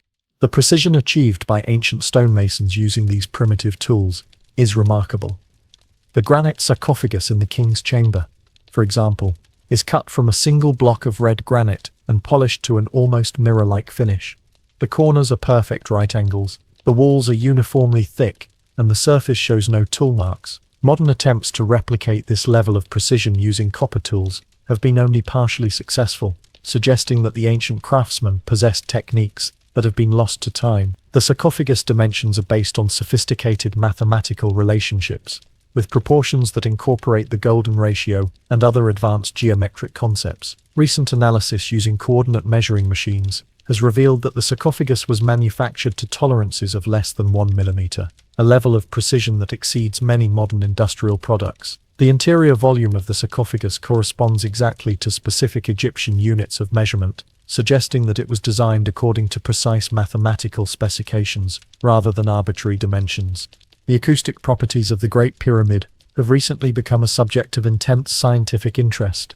Researchers have discovered that the monument's chambers and passages create unique sound effects, with certain frequencies being amplified or dampened in ways that seem intentional. The king's chamber, in particular, has a resonant frequency of about 110 Hz, which some researchers believe may have been designed to induce altered states of consciousness during religious ceremonies. This frequency corresponds to patterns found in ancient sacred sites around the world, suggesting that the pyramid builders understood the psychological effects of specific sound frequencies. The acoustic research conducted by John Reed and others has revealed that the pyramid's internal chambers act as resonating cavities, amplifying sounds at frequencies that correspond to human brainwave patterns. These acoustic properties suggest that the pyramid may have served functions beyond simple burial, functioning as a kind of ancient temple or initiatory center, where priests or initiates could experience mystical states through carefully orchestrated sound and light effects. The shafts extending from the chambers may have been designed to channel sound or light in specific ways, creating effects that would have seemed magical to ancient observers. The northern shaft from the king's chamber, when tested with sound waves, produces unusual resonance patterns that suggest it was designed as an acoustic waveguide. The shaft's internal geometry, with its precise angles and dimensions, appears to be optimized for channeling specific frequencies. Recent experiments using high-powered sound systems have demonstrated that the pyramid's chambers can generate infrasound, frequencies below the range of human hearing that can produce psychological effects including feelings of awe, fear, or spiritual transcendence. These acoustic phenomena may explain the pyramid's reputation as a place of spiritual power and transformation, effects that were deliberately engineered by the ancient architects. The use of sound in ancient Egyptian religious ceremonies is well documented, with priests using specific chants, instruments and acoustic techniques to create altered states of consciousness during ritual activities. The mathematical relationships embedded in the pyramid's design continue to fascinate researchers. The monument's proportions seem to encode advanced mathematical concepts, including the golden ratio and pi, mathematical constants that were supposedly unknown to ancient civilizations. The pyramid's height, when multiplied by 1,000,000, approximates the distance from Earth to the Sun. Its base perimeter equals the circumference of a circle whose radius is the pyramid's height. These relationships may be coincidental, but they suggest a level of mathematical sophistication that challenges our assumptions about ancient knowledge. Recent analysis using advanced computer modeling has revealed additional mathematical relationships encoded in the pyramid's dimensions, including references to the Earth's dimensions, the speed of light, and astronomical cycles. The pyramid's slope angle of 51 degrees and 52 minutes creates a relationship between the base and height that automatically generates the value of pi, suggesting that the ancient architects understood this mathematical constant even though it was not formally defined until much later in human history. The mathematical precision of the pyramid extends to its smallest details. The blocks are cut and fitted with tolerances measured in millimeters, despite weighing several tons each. The courses of stone blocks maintain horizontal levels, with remarkable consistency, varying by only centimeters across the pyramid's entire height. This precision required not only skilled craftsmanship, but also sophisticated quality control systems and measuring instruments. The ancient Egyptians developed standardized units of measurement based on human anatomy, including the royal cubit, the palm, and the finger, which were carefully maintained using master standards stored in temples. The pyramid's dimensions are based on multiples of these standard units, creating a coherent measurement system that ensured consistency across the entire construction project. Recent analysis has revealed that the pyramid's dimensions incorporate mathematical relationships that would have required knowledge of advanced geometry, trigonometry, and even calculus to calculate precisely. Recent geological surveys have revealed that the pyramid's builders possessed a remarkably sophisticated understanding of the local bedrock. The monument is constructed on a natural limestone hill, which the builders incorporated into the pyramid's base. This not only saved enormous amounts of building material, but also provided a stable foundation that could support the monument's incredible weight. Core samples taken from the bedrock show that the ancient engineers selected the site based on detailed knowledge of the geological structure, avoiding areas where softer rock or underground cavities might compromise the monument's stability. The geological analysis conducted by Robert Schoch and others has revealed that the pyramid's foundation extends deep into the bedrock, with massive stone blocks interlocked with the natural limestone to create an incredibly stable base. The builders also understood the effects of thermal expansion and contraction, designing joints and spaces that allow the massive structure to expand and contract with temperature changes without suffering structural damage. The quarrying techniques used to extract the pyramid's building blocks represent another lost technology. The limestone quarries near Giza show evidence of highly organized extraction operations, with blocks cut to precise dimensions before being transported to the construction site. The quarry workers used a combination of copper tools, wooden wedges, and water to split the limestone along natural fracture lines. Holes were drilled in precise patterns, wooden wedges were inserted, and then water was poured over the wedges, causing them to expand and crack the stone along predetermined lines. The precision of these quarrying operations is remarkable. Analysis of the pyramid's blocks shows that they were cut to tolerances measured in millimeters, with standardized dimensions that allowed them to fit together like pieces of a massive three-dimensional puzzle. This level of precision required not only skilled craftsmen but also sophisticated quality control systems to ensure that blocks quarried at different sites would fit together perfectly when assembled at the pyramid. The quarrying process required intimate knowledge of limestone geology, with workers able to identify the best quality stone and extract it with minimal waste. The Tura limestone used for the pyramid's casing stones was particularly prized for its fine grain and pure white color, qualities that made it ideal for the smooth, polished surface that covered the entire monument. The quarrying operations at Tura involved complex logistics, with blocks being extracted underground and then transported to the Nile for shipment to Giza. The underground quarries at Tura show evidence of sophisticated planning, with extraction chambers designed to maximize the yield of high-quality stone while maintaining structural stability. The quarry workers developed techniques for extracting blocks of specific sizes and shapes, allowing them to supply the pyramid construction with stones cut to precise specifications. Recent archaeological work in the Tura quarries has revealed graffiti left by the ancient workers, including team names and production records that provide insights into the organization and management of the quarrying operations. The mystery of the pyramid's missing outer casing adds another layer to the construction puzzle. Historical accounts describe the Great Pyramid as being covered with smooth, white limestone casing stones that gave it a brilliant, mirror-like appearance. These casing stones were cut and fitted with even greater precision than the core blocks, creating a perfectly smooth surface that would have been visible from miles away. Only a few of these casing stones survive today, having been removed over the centuries for use in other construction projects.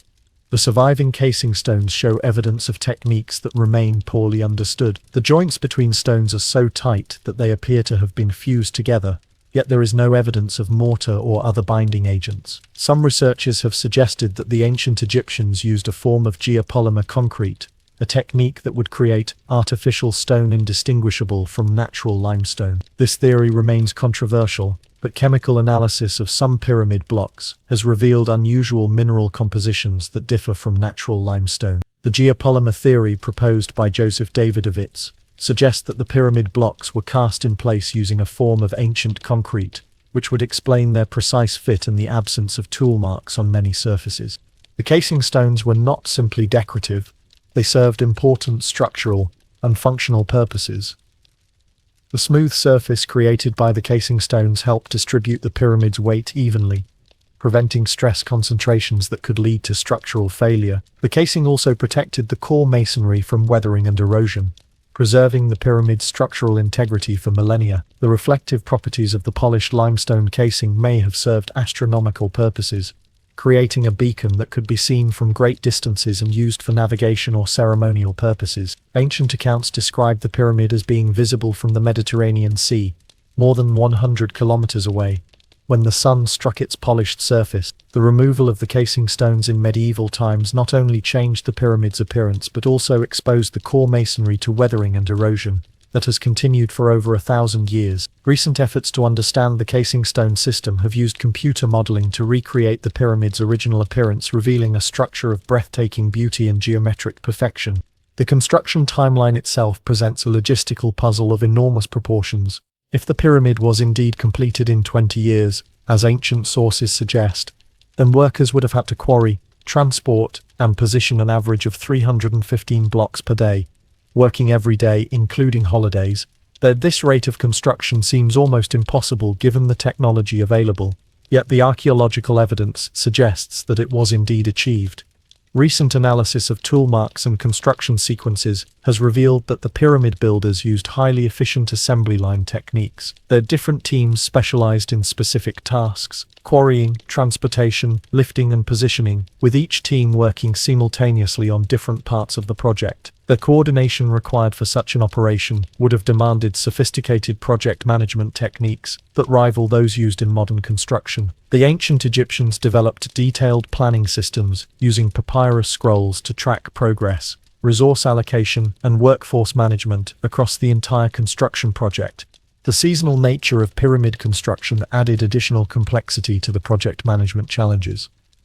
Most of the heavy transportation work had to be completed during the annual Nile flood, when the river was high enough to allow barges to reach harbors near the pyramid site. This meant that the entire year's supply of stone blocks had to be quarried, transported, and stockpiled during a 3-month period, requiring enormous logistical coordination and storage capacity. The construction schedule had to account for religious festivals, harvest seasons, and other events that affected workforce availability. The pyramid builders developed sophisticated scheduling systems that balanced the various constraints and optimized the use of available resources. Recent computer simulations of pyramid construction have confirmed that the 20-year timeline is achievable, but only with extraordinary efficiency and coordination that approaches the limits of what is possible with ancient technology. The successful completion of the pyramid within this timeframe represents one of the greatest project management achievements in human history. The mystery deepens when we consider the pyramid's internal passages and chambers. The king's chamber, located near the center of the monument, contains massive granite blocks that weigh up to 70 tons each. But these blocks somehow had to be maneuvered through the pyramid's narrow passages and positioned with millimeter precision.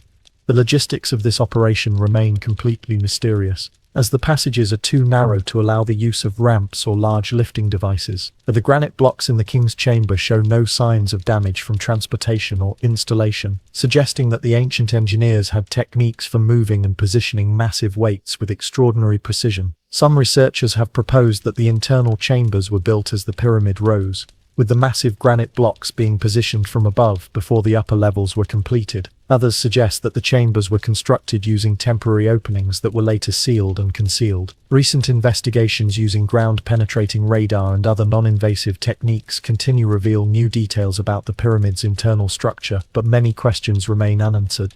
The pyramid's builders also demonstrated remarkable knowledge of structural engineering. The monument has withstood numerous earthquakes over the past 4 millennia, yet it shows no signs of significant structural damage. This stability is achieved through a combination of careful design and sophisticated construction techniques. The pyramid's stepped internal structure distributes weight evenly, while the slightly inward-sloping sides create a self-supporting geometry that becomes more stable as the structure rises. Modern computer modeling has shown that the pyramid's design is remarkably resistant to seismic activity. The monument's mass and geometry act as a natural shock absorber, dissipating earthquake energy in ways that protect the internal chambers and passages. This level of engineering sophistication suggests that the ancient Egyptians possessed a deep understanding of structural mechanics that was far ahead of its time. The pyramid's design incorporates features that modern engineers use in earthquake-resistant construction, including flexible joints, weight distribution systems, and damping mechanisms that reduce seismic stress. The precision required for the pyramid's construction extends to the smallest details. Analysis of the surviving casing stones shows that they were cut and fitted with tolerances measured in fractions of millimeters. The surface finish achieved on these stones rivals that of modern precision machinery, yet it was accomplished using only copper tools and abrasive sand. The techniques required to achieve such precision remain largely mysterious, though experiments suggest that they involved sophisticated measuring instruments and quality control systems. The ancient Egyptians developed specialized tools for checking angles, dimensions, and surface finishes, including the merkit for astronomical observations, the plumb line for vertical alignment, and the A-frame level for horizontal surfaces. The quality control systems employed during pyramid construction were remarkably sophisticated, with multiple levels of inspection and testing to ensure that every block met the required specifications. The recent archaeological work has uncovered evidence of these quality control systems, including standardized measuring tools and inspection records written on ostraca and papyrus fragments. Recent discoveries continue to add new layers to the pyramid mystery.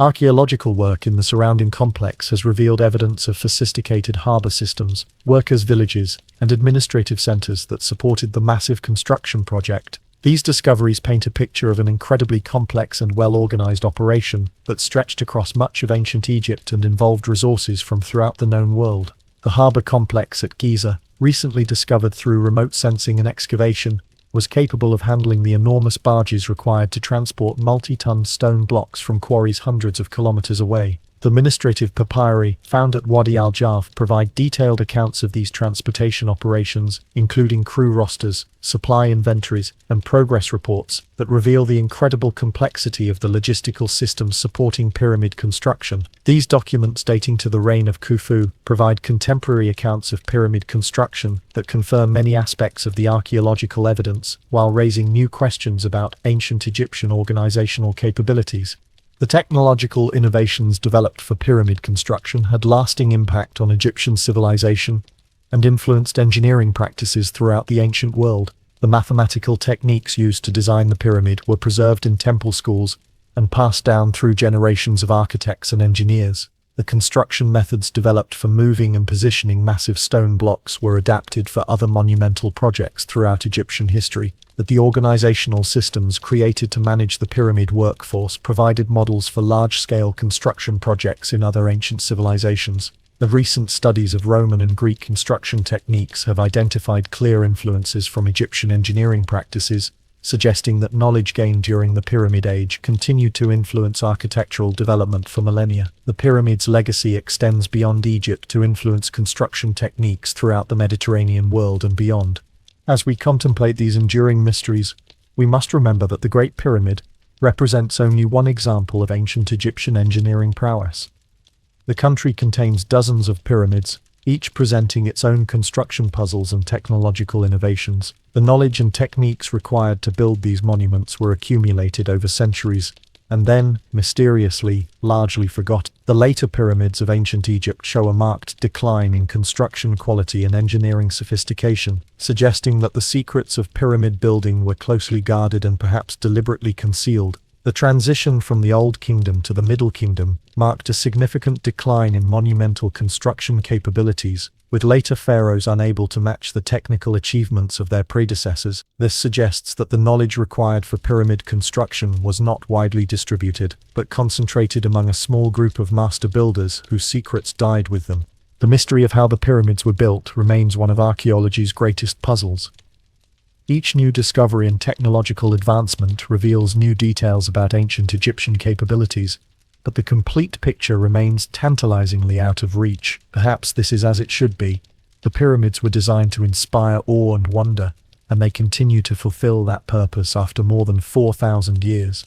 The enduring mysteries of pyramid construction serve as reminders of the limits of our knowledge, and the importance of approaching ancient civilizations with humility and respect. Recent advances in archaeological technology, including satellite imaging, ground-penetrating radar, robotic exploration, and cosmic ray tomography, continue to reveal new details about pyramid construction techniques. But each answer seems to generate new questions about ancient Egyptian capabilities and knowledge. The pyramids remain monuments to human ingenuity and ambition, achievements that continue to challenge our understanding of what is possible with determination, skill, and careful planning. In the quiet hours before dawn, when the pyramid stands alone against the star-filled sky, it's easy to imagine the ancient builders working by torchlight, moving massive stones with techniques we can barely comprehend. Their methods may be lost to time, but their achievement stands eternal, a testament to human ingenuity, determination, and the eternal desire to create something that will outlast our mortal lives. The Great Pyramid represents the pinnacle of ancient achievement, a monument that combines mathematical precision, engineering sophistication, and artistic vision in ways that continue to inspire wonder and admiration. The secrets of its construction may never be fully understood, but the pyramid's enduring presence serves as a bridge between the ancient world and our own, connecting us across millennia to the builders who dared to reach toward the heavens and succeeded in creating something truly eternal. As we stand in its shadow, we are reminded that human capability has no fixed limits, and that with sufficient vision, determination, and skill, even the most impossible dreams can become reality. Chapter 4: Life in the Pharaoh's Court.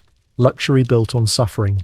As the Great Pyramid rose stone by stone from the desert sands, its white limestone blocks gleaming like a beacon of divine ambition, life in the royal palace at Memphis unfolded in a world so removed from the workers' suffering that it might have existed on another planet entirely. While men died building monuments to eternity, the Egyptian nobility lived in luxury that surpassed the wildest dreams of modern wealth, their days filled with pleasures and ceremonies that reinforced their position as intermediaries between the divine pharaoh and the common people. The contrast between these two worlds, separated by only a few miles of desert, represents one of the most extreme examples of inequality in human history, a social system where divine kingship justified the complete subordination of individual human lives to royal ambition. The palace at Memphis was not merely a residence but a microcosm of the Egyptian universe, where every detail reflected the cosmic order that placed the pharaoh at the apex of creation. Imagine yourself now walking through the palace corridors in the cool hours before dawn, when the air is perfumed with frankincense and myrrh, and the only sounds are the gentle splash of fountains and the whispered conversations of servants preparing for another day of elaborate ritual. The walls around you are covered with intricate paintings depicting scenes of abundance, gardens filled with exotic flowers, boats loaded with treasure from distant lands, and processions of tribute-bearers bringing the wealth of the known world to the feet of the divine pharaoh. These are not mere decorations but religious and political statements, visual reminders of Egypt's dominance over the known world and the pharaoh's role as the earthly representative of the gods. The artistic techniques employed by the palace painters represent the pinnacle of Egyptian craftsmanship, with pigments made from precious minerals like lapis lazuli, malachite and gold leaf that shimmer in the lamplight like captured starlight. The hieroglyphic inscriptions that accompany these paintings are not simple labels but complex religious formulas designed to ensure the magical effectiveness of the depicted scenes.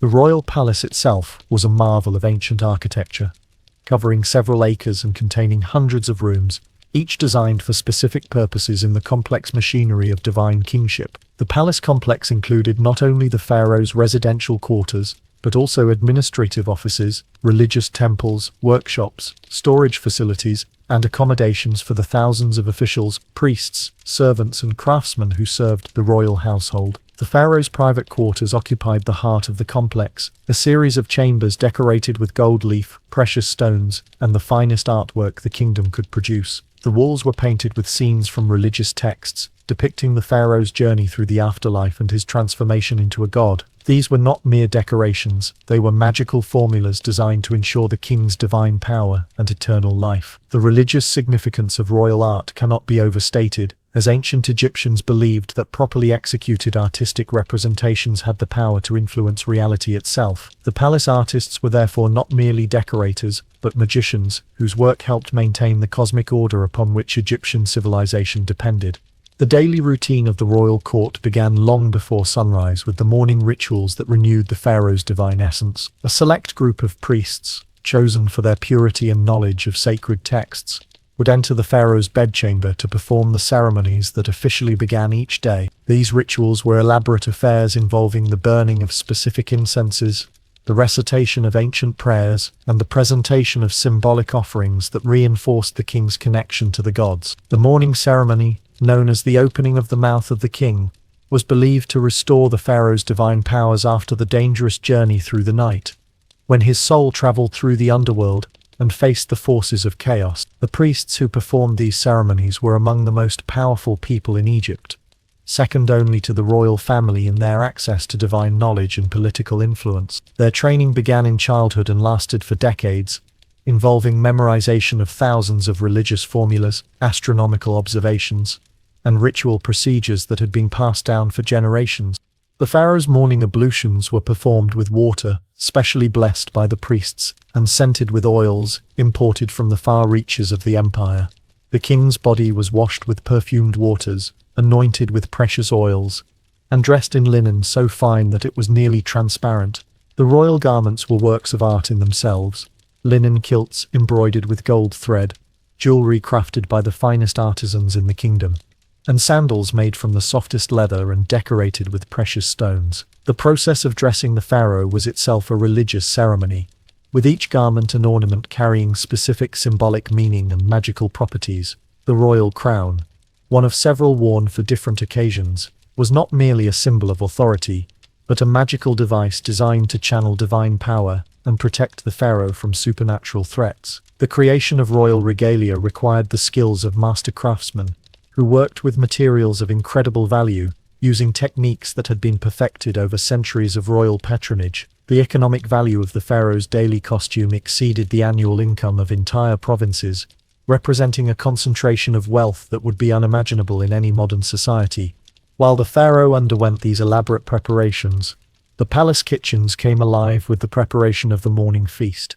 The royal diet was a testament to the abundance of the Egyptian empire, featuring delicacies from across the known world. Fresh fish from the Nile were prepared in dozens of different ways, accompanied by bread made from the finest wheat, fruits imported from distant lands, and vegetables grown in the palace's own gardens. The pharaoh's table featured exotic meats, gazelle, ibex, various species of waterfowl, and occasionally even more exotic fare like ostrich eggs from Nubia or wild boar from the Levant, prepared by chefs whose culinary skills were passed down through generations of royal service. The palace kitchens employed hundreds of specialists, including master bakers who created dozens of different types of bread, brewers who produced various grades of beer for different occasions, and confectioners who crafted elaborate desserts using honey, dates, and exotic spices imported from Asia and Africa. The logistics of feeding the royal court required a complex supply chain that stretched across the entire Mediterranean world, with tribute payments, trade agreements, and diplomatic gifts ensuring a constant flow of luxury foods to the palace kitchens.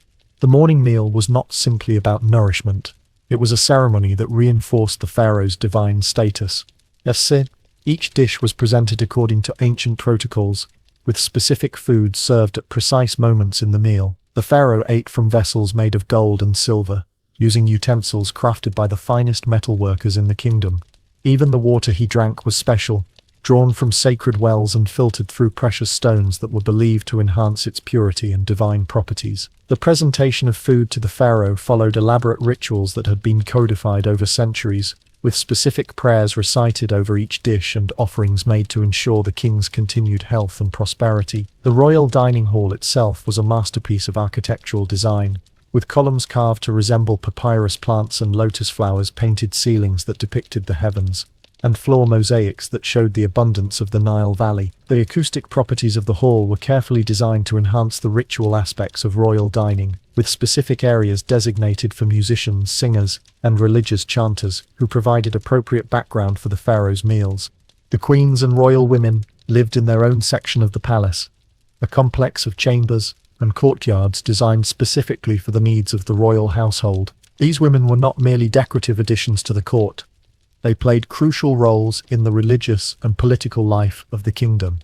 The chief queen, in particular, served as the pharaoh's partner in many religious ceremonies, embodying the goddess Isis to his Osiris. The queen's quarters were almost as elaborate as the pharaoh's own, with gardens, pools, and artistic decorations that reflected her divine status as the mother of future pharaohs and the earthly representative of the goddess. The royal women were educated in reading, writing, and the complex religious knowledge required for their ceremonial duties. Their education included not only academic subjects, but also training in music, dance, and the social graces required for diplomatic functions. The queen's household employed its own staff of administrators, teachers, and servants, creating a parallel court structure that managed the feminine aspects of royal governance. The economic power of royal women was considerable, with queens controlling vast estates, trade networks, and religious institutions that generated significant revenue for the royal treasury. The education of royal children was a serious matter that began in earliest infancy. Princes and princesses were raised from birth to understand their divine nature and their responsibilities to the kingdom. They were tutored by the finest scholars in the land, learning not only reading and writing but also mathematics, astronomy, and the intricate details of religious law. The curriculum included physical training in hunting, archery, and chariot driving, skills that were considered essential for members of the royal family. The royal children were also exposed to the administrative aspects of governing, with young princes accompanying their fathers to court sessions and diplomatic meetings to learn the practical skills of kingship. The education of royal women was equally comprehensive, though focused on different aspects of governance and religious practice. Princesses learned to manage large households, participate in religious ceremonies, and navigate the complex diplomatic relationships that bound Egypt to its neighbors and vassals. The palace maintained extensive libraries and schools where royal children studied alongside the children of high officials, creating networks of relationships that would support the monarchy throughout their lives. The palace workshops were centers of artistic creation that produced some of the finest objects ever made by human hands. Master craftsmen worked with materials of incredible value: gold from Nubia, silver from Asia, precious stones from the far reaches of the empire, and exotic woods from Lebanon and Punt. These artisans created not only functional objects, but also ritual items required for the complex ceremonies that maintained the pharaoh's divine power. Every piece they produced was a masterwork, designed to last for eternity and to serve the royal family in both this life and the next. The palace workshops were organized into specialized departments, each focused on particular materials and techniques. The gold workshop produced jewelry, ceremonial weapons, and religious artifacts that incorporated the most advanced metalworking techniques of the ancient world. The woodworking shops created furniture, chariots, and architectural elements using imported cedar, ebony, and other precious woods that were shaped and joined with extraordinary precision. The textile workshops produced the finest linen in the world, using techniques that created fabric so fine it was compared to woven air. These workshops also employed teams of dyers who created colors of unprecedented brilliance using rare and expensive pigments imported from across the known world. The gardens of the royal palace were artificial paradises that demonstrated humanity's ability to impose order on the natural world.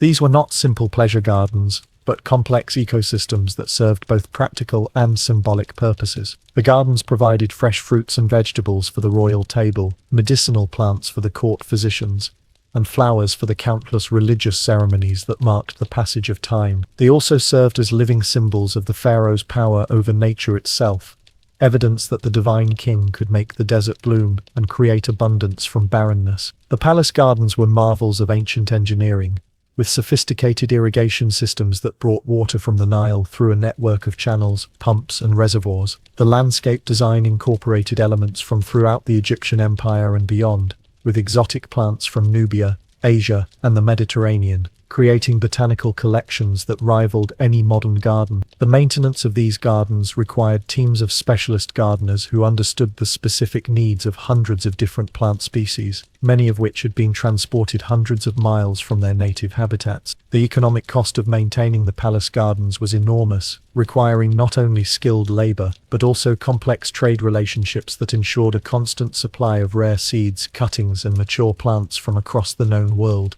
The palace's artificial lakes and pools were marvels of ancient engineering, fed by complex systems of channels and pumps that brought water from the Nile. These bodies of water served multiple purposes. They provided fish for the royal table, created cooling breezes that made the desert climate more bearable, and served as settings for elaborate water ceremonies that reinforced the pharaoh's connection to the life-giving Nile. The pools were stocked with exotic fish and waterfowl, creating private ecosystems that existed nowhere else in Egypt. The largest of these artificial lakes was substantial enough to accommodate royal barges for ceremonial processions and water festivals that celebrated the pharaoh's divine connection to the Nile's annual flood. The engineering required to create and maintain these water features was extraordinarily sophisticated, involving hydraulic systems that could move thousands of gallons of water daily using only human and animal power. The pools were lined with fitted stone blocks and decorated with painted scenes depicting aquatic life, underwater gardens, and mythological creatures associated with water and fertility. The maintenance of these aquatic systems required teams of engineers, pump operators, and cleaners who worked around the clock to ensure that the royal water features remained pristine and functional. The daily schedule of the royal court was governed by religious obligations that divided each day into sacred segments. The pharaoh's public appearances were carefully choreographed ceremonies designed to reinforce his divine status. When he appeared before his subjects, it was not as a mortal ruler, but as a living god whose very presence brought blessings to the land. These appearances were accompanied by elaborate protocols, the burning of specific incenses, the playing of sacred music, and the recitation of prayers that had been passed down for centuries. The pharaoh's throne room was designed as a replica of the divine realm, with architectural features and artistic decorations that symbolically transformed the earthly palace into a heavenly court. The throne itself was a masterwork of craftsmanship and religious symbolism, carved from precious woods and inlaid with gold, silver, and precious stones in patterns that incorporated protective magical formulas and representations of the pharaoh's divine patrons. The ceremonies of royal appearance followed scripts that had been refined over generations, with every gesture, word, and movement carrying specific religious and political meaning. The timing of these ceremonies was calculated according to astronomical observations, religious calendars, and political considerations that balanced the need for royal visibility with the security and comfort of the divine king.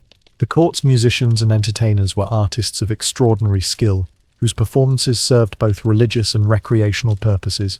The royal musicians played instruments of incredible complexity and beauty, harps strung with precious metals, flutes carved from rare woods, and percussion instruments decorated with gold and precious stones. The music they performed was not merely entertainment, but a form of prayer, with specific melodies and rhythms believed to invoke the favor of particular gods. The court maintained several different musical ensembles, each specialized in different types of performance for various occasions. The religious musicians performed during temple ceremonies and royal rituals, using ancient melodies that had been preserved for centuries in temple schools. The secular musicians provided entertainment during banquets and festivals, performing both traditional Egyptian music and exotic melodies learned from foreign musicians who visited the court. The court dancers were equally skilled, trained from childhood in the complex choreography required for religious ceremonies and royal entertainment. Their performances often told stories from Egyptian mythology, using symbolic gestures and movements that conveyed religious and political messages to audiences who understood the sophisticated visual language of ancient Egyptian dance. The costumes and accessories used by court performers were works of art in themselves, incorporating the finest materials and craftsmanship available in the kingdom. The palace library contained the accumulated wisdom of Egyptian civilization, housed in a building designed specifically to preserve precious papyrus scrolls and clay tablets. The royal scribes were among the most educated people in the ancient world, fluent in multiple languages and trained in the complex hieroglyphic writing system that was the key to Egyptian culture. These scholars maintained detailed records of every aspect of palace life, from the pharaoh's daily activities to the complex astronomical calculations required for religious ceremonies. The library's collection included not only administrative records but also religious texts, medical treatises, mathematical works and literary compositions that represented the pinnacle of ancient intellectual achievement. The preservation of these documents required sophisticated environmental controls, with specially designed storage areas that protected papyrus from humidity, insects and other threats to the survival of written records. The library staff included not only scribes and scholars but also specialists in document preservation, copyists who created duplicate versions of important texts, and librarians who maintained complex cataloging systems that allowed specific documents to be located quickly when needed. The economic value of the palace library was incalculable, representing centuries of accumulated knowledge and thousands of hours of skilled labor by the finest scribes and scholars in the kingdom. The court's physicians were masters of ancient medical knowledge, trained in techniques that would not be surpassed for thousands of years. They understood anatomy, surgery and pharmacology to a degree that amazed later civilizations. The royal physicians had access to medical texts that contained the accumulated knowledge of centuries, as well as medicinal ingredients imported from across the known world. Their primary responsibility was maintaining the pharaoh's health, but they also cared for the royal family and the highest-ranking members of the court. The palace medical facilities included surgical suites, pharmaceutical laboratories, and specialized treatment rooms that were equipped with the most advanced medical instruments available in the ancient world. The court physicians were organized into different specialties, with experts in internal medicine, surgery, dentistry, and eye care providing comprehensive health care for the royal household.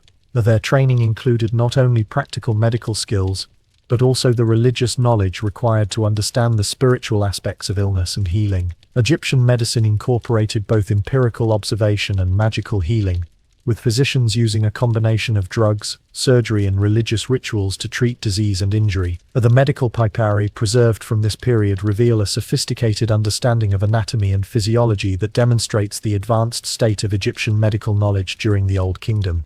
The economic foundation that supported this lavish lifestyle was built on the systematic exploitation of Egypt's agricultural wealth and the labor of millions of common people. The annual flooding of the Nile created agricultural surpluses that were collected as taxes and redistributed according to the pharaoh's will. Entire provinces existed solely to support the royal court, their agricultural output flowing to Memphis to feed the palace's thousands of inhabitants, and to fund the countless construction projects that expressed the pharaoh's divine ambition. And the tax collection system was remarkably efficient, with regional administrators reporting directly to palace officials who tracked agricultural production, population levels, and tribute payments with mathematical precision. The Egyptian administrative system employed thousands of scribes who maintained detailed records of economic activity throughout the kingdom, creating a bureaucratic structure that allowed the central government to extract maximum resources from the population while maintaining political stability. The tribute system extended far beyond Egypt's borders, bringing wealth from conquered territories and allied kingdoms. Caravans arrived regularly at the palace gates,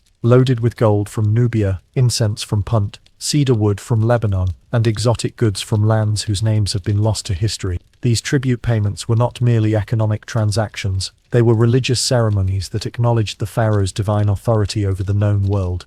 The palace's administrative system was a marvel of ancient bureaucracy, with thousands of officials responsible for managing every aspect of the royal household. These bureaucrats maintained detailed records of palace expenditures, tribute payments, and the complex logistical operations required to support the royal court.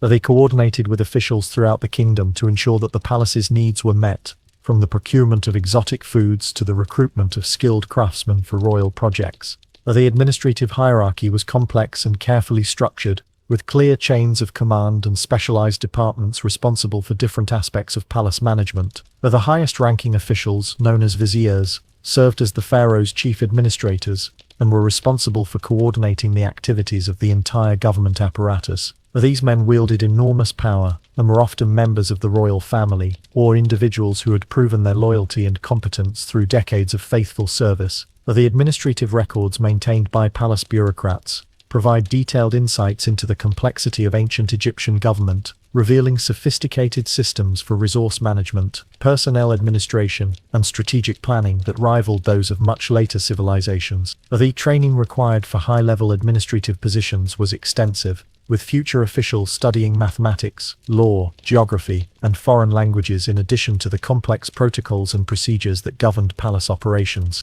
The contrast between palace life and the existence of the pyramid workers was stark beyond modern comprehension. While workers died from heat exhaustion, dragging massive stones across the desert, the royal court enjoyed the cooling breezes of artificial gardens and climate-controlled chambers. While workers subsisted on bread, onions, and weak beer, the palace kitchens prepared elaborate feasts featuring delicacies from across the empire. While workers slept on reed mats in cramped barracks, the royal family rested on beds inlaid with gold and ivory, surrounded by the finest art and furnishings that human skill could create. The daily consumption of the royal court exceeded the annual income of hundreds of working families, representing a concentration of wealth and resources that would be difficult to achieve even in modern industrial societies. The psychological distance between the palace and the construction sites was as great as the physical distance, with royal courtiers living in a world so removed from common reality that the suffering of ordinary people became invisible and irrelevant. This inequality was not seen as a moral problem, but as a natural reflection of the cosmic order. Egyptian society was rigidly hierarchical, with the pharaoh at the apex as a living god, whose divine nature justified his absolute authority. The suffering of common people was considered irrelevant, compared to the successful completion of royal projects that would ensure the kingdom's continued prosperity and the pharaoh's successful transformation into an eternal deity. The women of the royal court, while privileged beyond measure compared to common people, still lived within constraints that reflected their society's patriarchal structure. The queens and royal princesses were powerful figures who wielded considerable influence behind the scenes, but their public roles were largely ceremonial. They participated in religious ceremonies, managed vast households, and served as diplomatic assets in the complex web of royal marriages that bound Egypt to its neighbors and allies. The education available to royal women was far superior to anything accessible to common people, including most men. Royal women learned to read and write, studied religious texts, and were trained in the complex protocols that governed court life. Some became accomplished scholars and artists in their own right, though their achievements were often overshadowed by their male relatives. The royal women also played crucial roles in the succession process, as the legitimacy of future pharaohs often depended on their bloodline connections to divine royal women. The harems of Egyptian pharaohs were not merely collections of wives and concubines, but complex political institutions that managed diplomatic relationships, succession planning, and the religious ceremonies that maintained royal legitimacy. The senior women of the royal family controlled significant economic resources and could influence political decisions through their relationships with the pharaoh and other male members of the royal family. Their quarters within the palace complex were substantial establishments in their own right, with administrative staff, religious personnel, and economic assets that operated semi-independently of the main palace administration. The palace's religious ceremonies were elaborate affairs that could last for days and involved hundreds of participants. These ceremonies were not optional social events, but essential rituals that maintained the cosmic order and ensured the kingdom's continued prosperity. The pharaoh's participation in these ceremonies was seen as a divine duty that took precedence over all other activities. The ceremonies involved complex sequences of prayers, offerings, and ritual actions that had been precisely defined by centuries of religious tradition. The palace temples were architectural marvels that served as earthly dwellings for the gods, with elaborate decorations, sophisticated lighting systems, and acoustic properties that enhanced the dramatic impact of religious rituals. The priests who conducted these ceremonies were among the most powerful people in Egypt, with extensive education in religious law, astronomy, and ritual practice that qualified them to serve as intermediaries between the human and divine realms. The economic cost of palace religious ceremonies was enormous, requiring vast quantities of food, incense, precious metals, and other offerings that were consumed or dedicated to the gods during ritual activities. The religious calendar that governed palace life included dozens of major festivals throughout the year, each requiring specific preparations, special foods, and particular ritual objects that had to be crafted by specialist artisans. The coordination required for these religious events involved the entire palace administration and often required months of advanced planning to ensure that all necessary materials and personnel were available at the appropriate times. The palace's connection to the pyramid construction project was primarily administrative and symbolic. While the pharaoh occasionally visited the construction site to inspect progress and demonstrate his involvement, the day-to-day management of the project was delegated to trusted officials who reported regularly to the court. The palace's role was to provide the resources, coordination, and divine authority that made the massive construction project possible, but the actual suffering and labor required for building the pyramid remained safely distant from the rarefied atmosphere of the royal court. The administrative records maintained by palace scribes reveal the enormous complexity of managing the pyramid project, with detailed accounts of resource allocation, workforce management, and logistical coordination that required the skills of thousands of trained bureaucrats. The pharaoh's personal involvement in pyramid construction was largely ceremonial, with royal visits to the construction site serving as opportunities to reinforce the divine nature of the project and to demonstrate the pharaoh's commitment to his eternal monument. These visits were elaborate affairs that required extensive security preparations, temporary accommodations for the royal entourage, and ceremonies that acknowledged the workers' contribution while maintaining the social hierarchy that placed the pharaoh infinitely above the common laborers who were building his tomb. The psychological impact of royal visits on the workforce was significant, providing motivation and religious justification for the enormous sacrifices required by pyramid construction, while reinforcing the workers' subordinate status in the cosmic order. The evening hours in the palace were times of refined entertainment and intellectual discourse.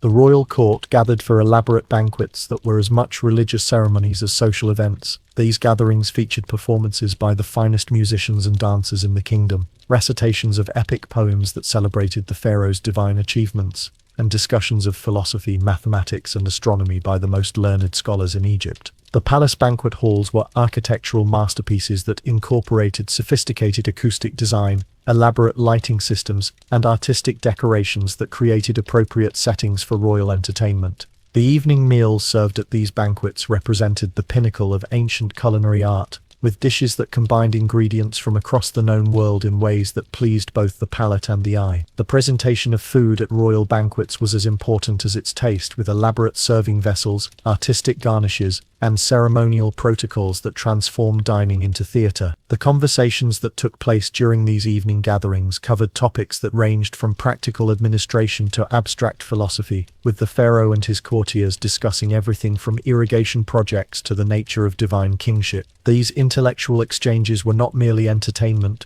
but important forums for policy development, diplomatic planning and cultural advancement that influenced the direction of Egyptian civilization. The palace's wine cellars contained vintages from throughout the Mediterranean world, stored in vessels of remarkable beauty and craftsmanship. The royal wine was not merely an intoxicant, but a sacred substance used in religious ceremonies, and believed to connect the drinker with the divine realm. The palace's brewers and vintners were highly skilled artisans who understood the complex fermentation processes required to create alcoholic beverages that were both delicious and spiritually significant. The wine collection included not only Egyptian vintages but also imports from Syria, Palestine, and other regions that were renowned for their viticultural expertise. The storage and serving of wine followed elaborate protocols that reflected its sacred nature, with specific types of wine reserved for particular ceremonies and occasions. The palace wine cellars were carefully controlled environments that maintained optimal temperature and humidity levels to preserve the quality of the stored beverages. The economic value of the royal wine collection was substantial, representing years of accumulated vintages and the specialized knowledge required to produce and preserve fine alcoholic beverages in the challenging climate of ancient Egypt. The social and religious significance of wine in royal ceremonies cannot be overstated, as these beverages played important roles in diplomatic banquets, religious festivals, and state occasions that reinforced the pharaoh's divine status and political authority. As night fell over the palace complex, the royal family retreated to private chambers that were marvels of ancient comfort and luxury. The pharaoh's bedroom was furnished with a bed that was itself a work of art, carved from precious woods, inlaid with gold and ivory, and decorated with religious symbols that were believed to protect the sleeping king. The bed was surrounded by furnishings of equal magnificence, including chairs, tables, and storage chests that represented the pinnacle of ancient craftsmanship. The sleeping chambers were equipped with sophisticated climate control systems that used evaporative cooling, strategic ventilation, and thermal mass to maintain comfortable temperatures throughout the night. The bedding used by the royal family was made from the finest linen available, woven to thread counts that approached those of modern luxury textiles. The pillows and mattresses were filled with materials that provided both comfort and symbolic significance, including down from sacred birds, herbs with protective properties, and fabrics that had been blessed by priests to ensure peaceful sleep and divine protection. The privacy and security of the royal sleeping quarters were maintained by elaborate protocols that restricted access to a small number of trusted servants and guards who had been specially selected for their loyalty and discretion. The nighttime routines of the royal family included religious observances, personal hygiene rituals, and private consultations with advisors that continued the business of government even during the hours nominally reserved for rest and relaxation. The palace's night guards were elite soldiers chosen for their loyalty and skill, responsible for protecting the royal family during their most vulnerable hours. These guards were equipped with the finest weapons and armor available, and they were trained in combat techniques that made them among the most formidable warriors in the ancient world. Their presence was both a practical security measure and a symbolic reminder of the pharaoh's absolute power over life and death. The palace guard was organized into multiple units with different responsibilities, including perimeter security, internal patrols, and personal protection for individual members of the royal family. The training required for palace guard service was extensive and demanding, with candidates selected not only for their physical capabilities, but also for their psychological stability and absolute loyalty to the monarchy. The guard units employed sophisticated communication systems that allowed rapid response to threats and coordination between different security elements throughout the palace complex. The equipment used by palace guards represented the cutting edge of ancient military technology, with weapons and armor that were specially designed for close-quarters combat in the confined spaces of the palace buildings. The elite status of palace guards was reflected in their superior pay, better living conditions, and opportunities for advancement that were not available to ordinary soldiers. The psychological pressure of guard duty was significant, as these men lived with the constant knowledge that the safety of the divine pharaoh and his family depended on their vigilance and skill. In the quiet hours before dawn, when the palace slept and the pyramid workers began another day of backbreaking labor, the contrast between these two worlds reached its starkest expression. The royal family rested in comfort that exceeded anything imaginable to the common people, their bodies cooled by artificial breezes, and their minds at peace with the knowledge that their divine status guaranteed them eternal life and unlimited earthly pleasures. The silence of the sleeping palace was broken only by the gentle sounds of fountains, the whispered conversations of night guards, and the distant chanting of priests who maintained the religious observances that protected the royal family during the dangerous hours of darkness. The dreams of the royal family were believed to be communications from the gods, and special priests were trained to interpret royal dreams and provide guidance based on their divine messages. The physical comfort enjoyed by the sleeping royalty was matched by a psychological security that came from absolute confidence in their divine nature and cosmic significance. The while pyramid workers faced each dawn with the knowledge that they might not survive another day of brutal labor, the royal family awakened each morning secure in the belief that they were eternal beings, whose earthly existence was merely a prelude to their transformation into gods. Yet this very comfort was built on the systematic exploitation of those who had no choice but to serve the pharaoh's vision of immortality.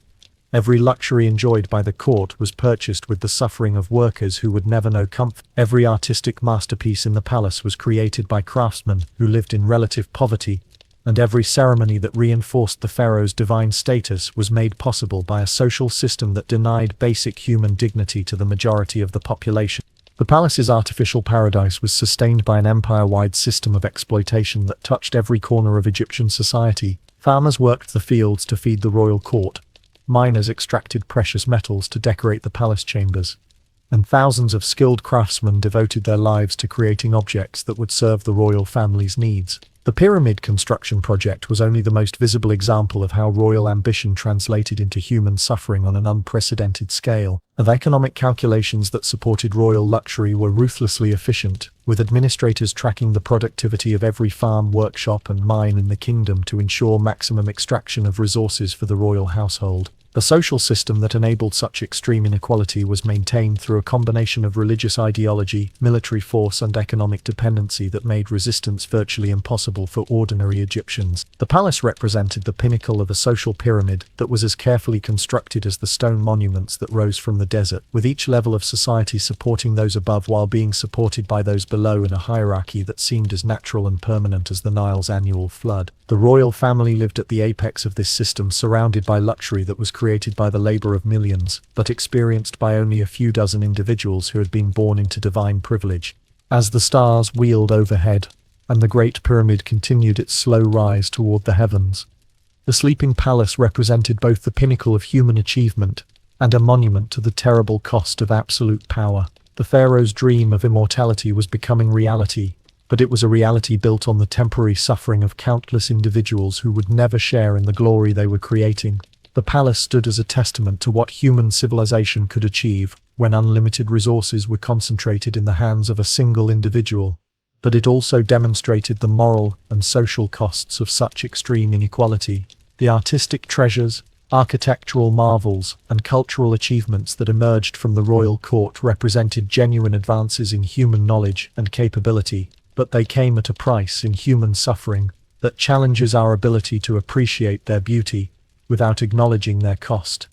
And this world of stark contrasts, where divine ambition met human endurance, the Great Pyramid stood as a bridge between earth and heaven, between mortal suffering and eternal glory, between the harsh realities of ancient life and the timeless human desire to create something that will outlast our brief time on earth. The monument's completion would mark the fulfillment of one man's vision of immortality, but it would also represent the culmination of a social system that elevated individual ambition above human compassion. The legacy of this ancient world continues to inspire and trouble us, reminding us that the greatest human achievements often come at costs that test the limits of what we are willing to sacrifice for the sake of eternal glory.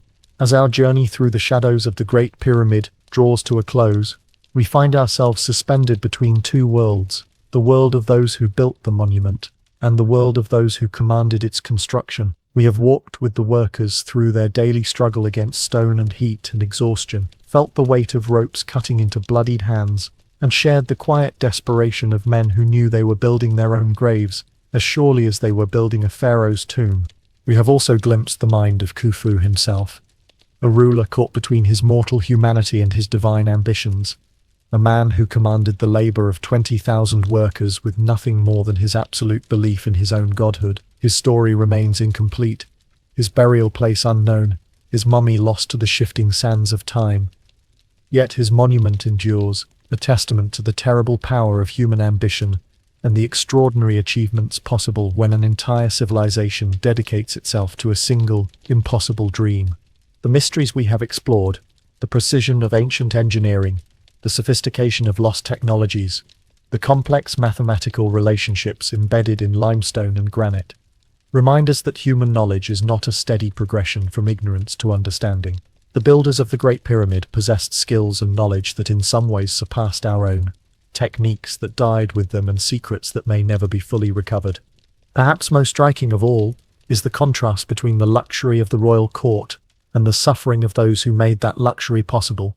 The palace's artificial gardens bloomed while workers died of thirst in the quarries. The pharaoh's golden vessels caught the light while common people ate from clay bowls. The royal family slept on beds of ivory and gold, while workers collapsed on reed mats, their bodies broken by labor that would have killed modern people in a matter of days. Yet from this inequality, from this systematic exploitation of human lives and dreams, arose something that has inspired wonder for 45 centuries. The Great Pyramid stands today as it stood when Khufu ruled Egypt, its stones still fitted with impossible precision, its passages still aligned with stars that guided ancient souls to eternity. It has survived earthquakes and wars, weathered sandstorms, and the rise and fall of countless civilizations. In the end, perhaps that is the pyramid's most profound mystery, not how it was built, or why its pharaoh remains missing, but how something created through such suffering could become a source of such enduring inspiration. The monument transcends its origins, becoming something larger than the ambition that created it or the pain that made it possible.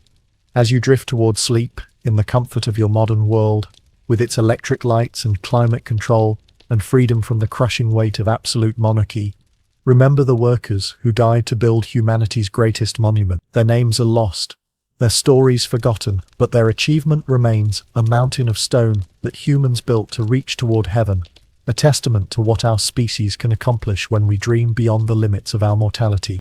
The Great Pyramid stands eternal in the desert night, its limestone blocks glowing pale under the star-filled sky. Somewhere in its depths, the mysteries remain, hidden chambers waiting to be discovered, ancient technologies lost to time, and the enduring question of whether human ambition justifies human suffering. These questions have no easy answers, but they remind us that every achievement, every monument, every dream made real, carries within it the full complexity of the human experience.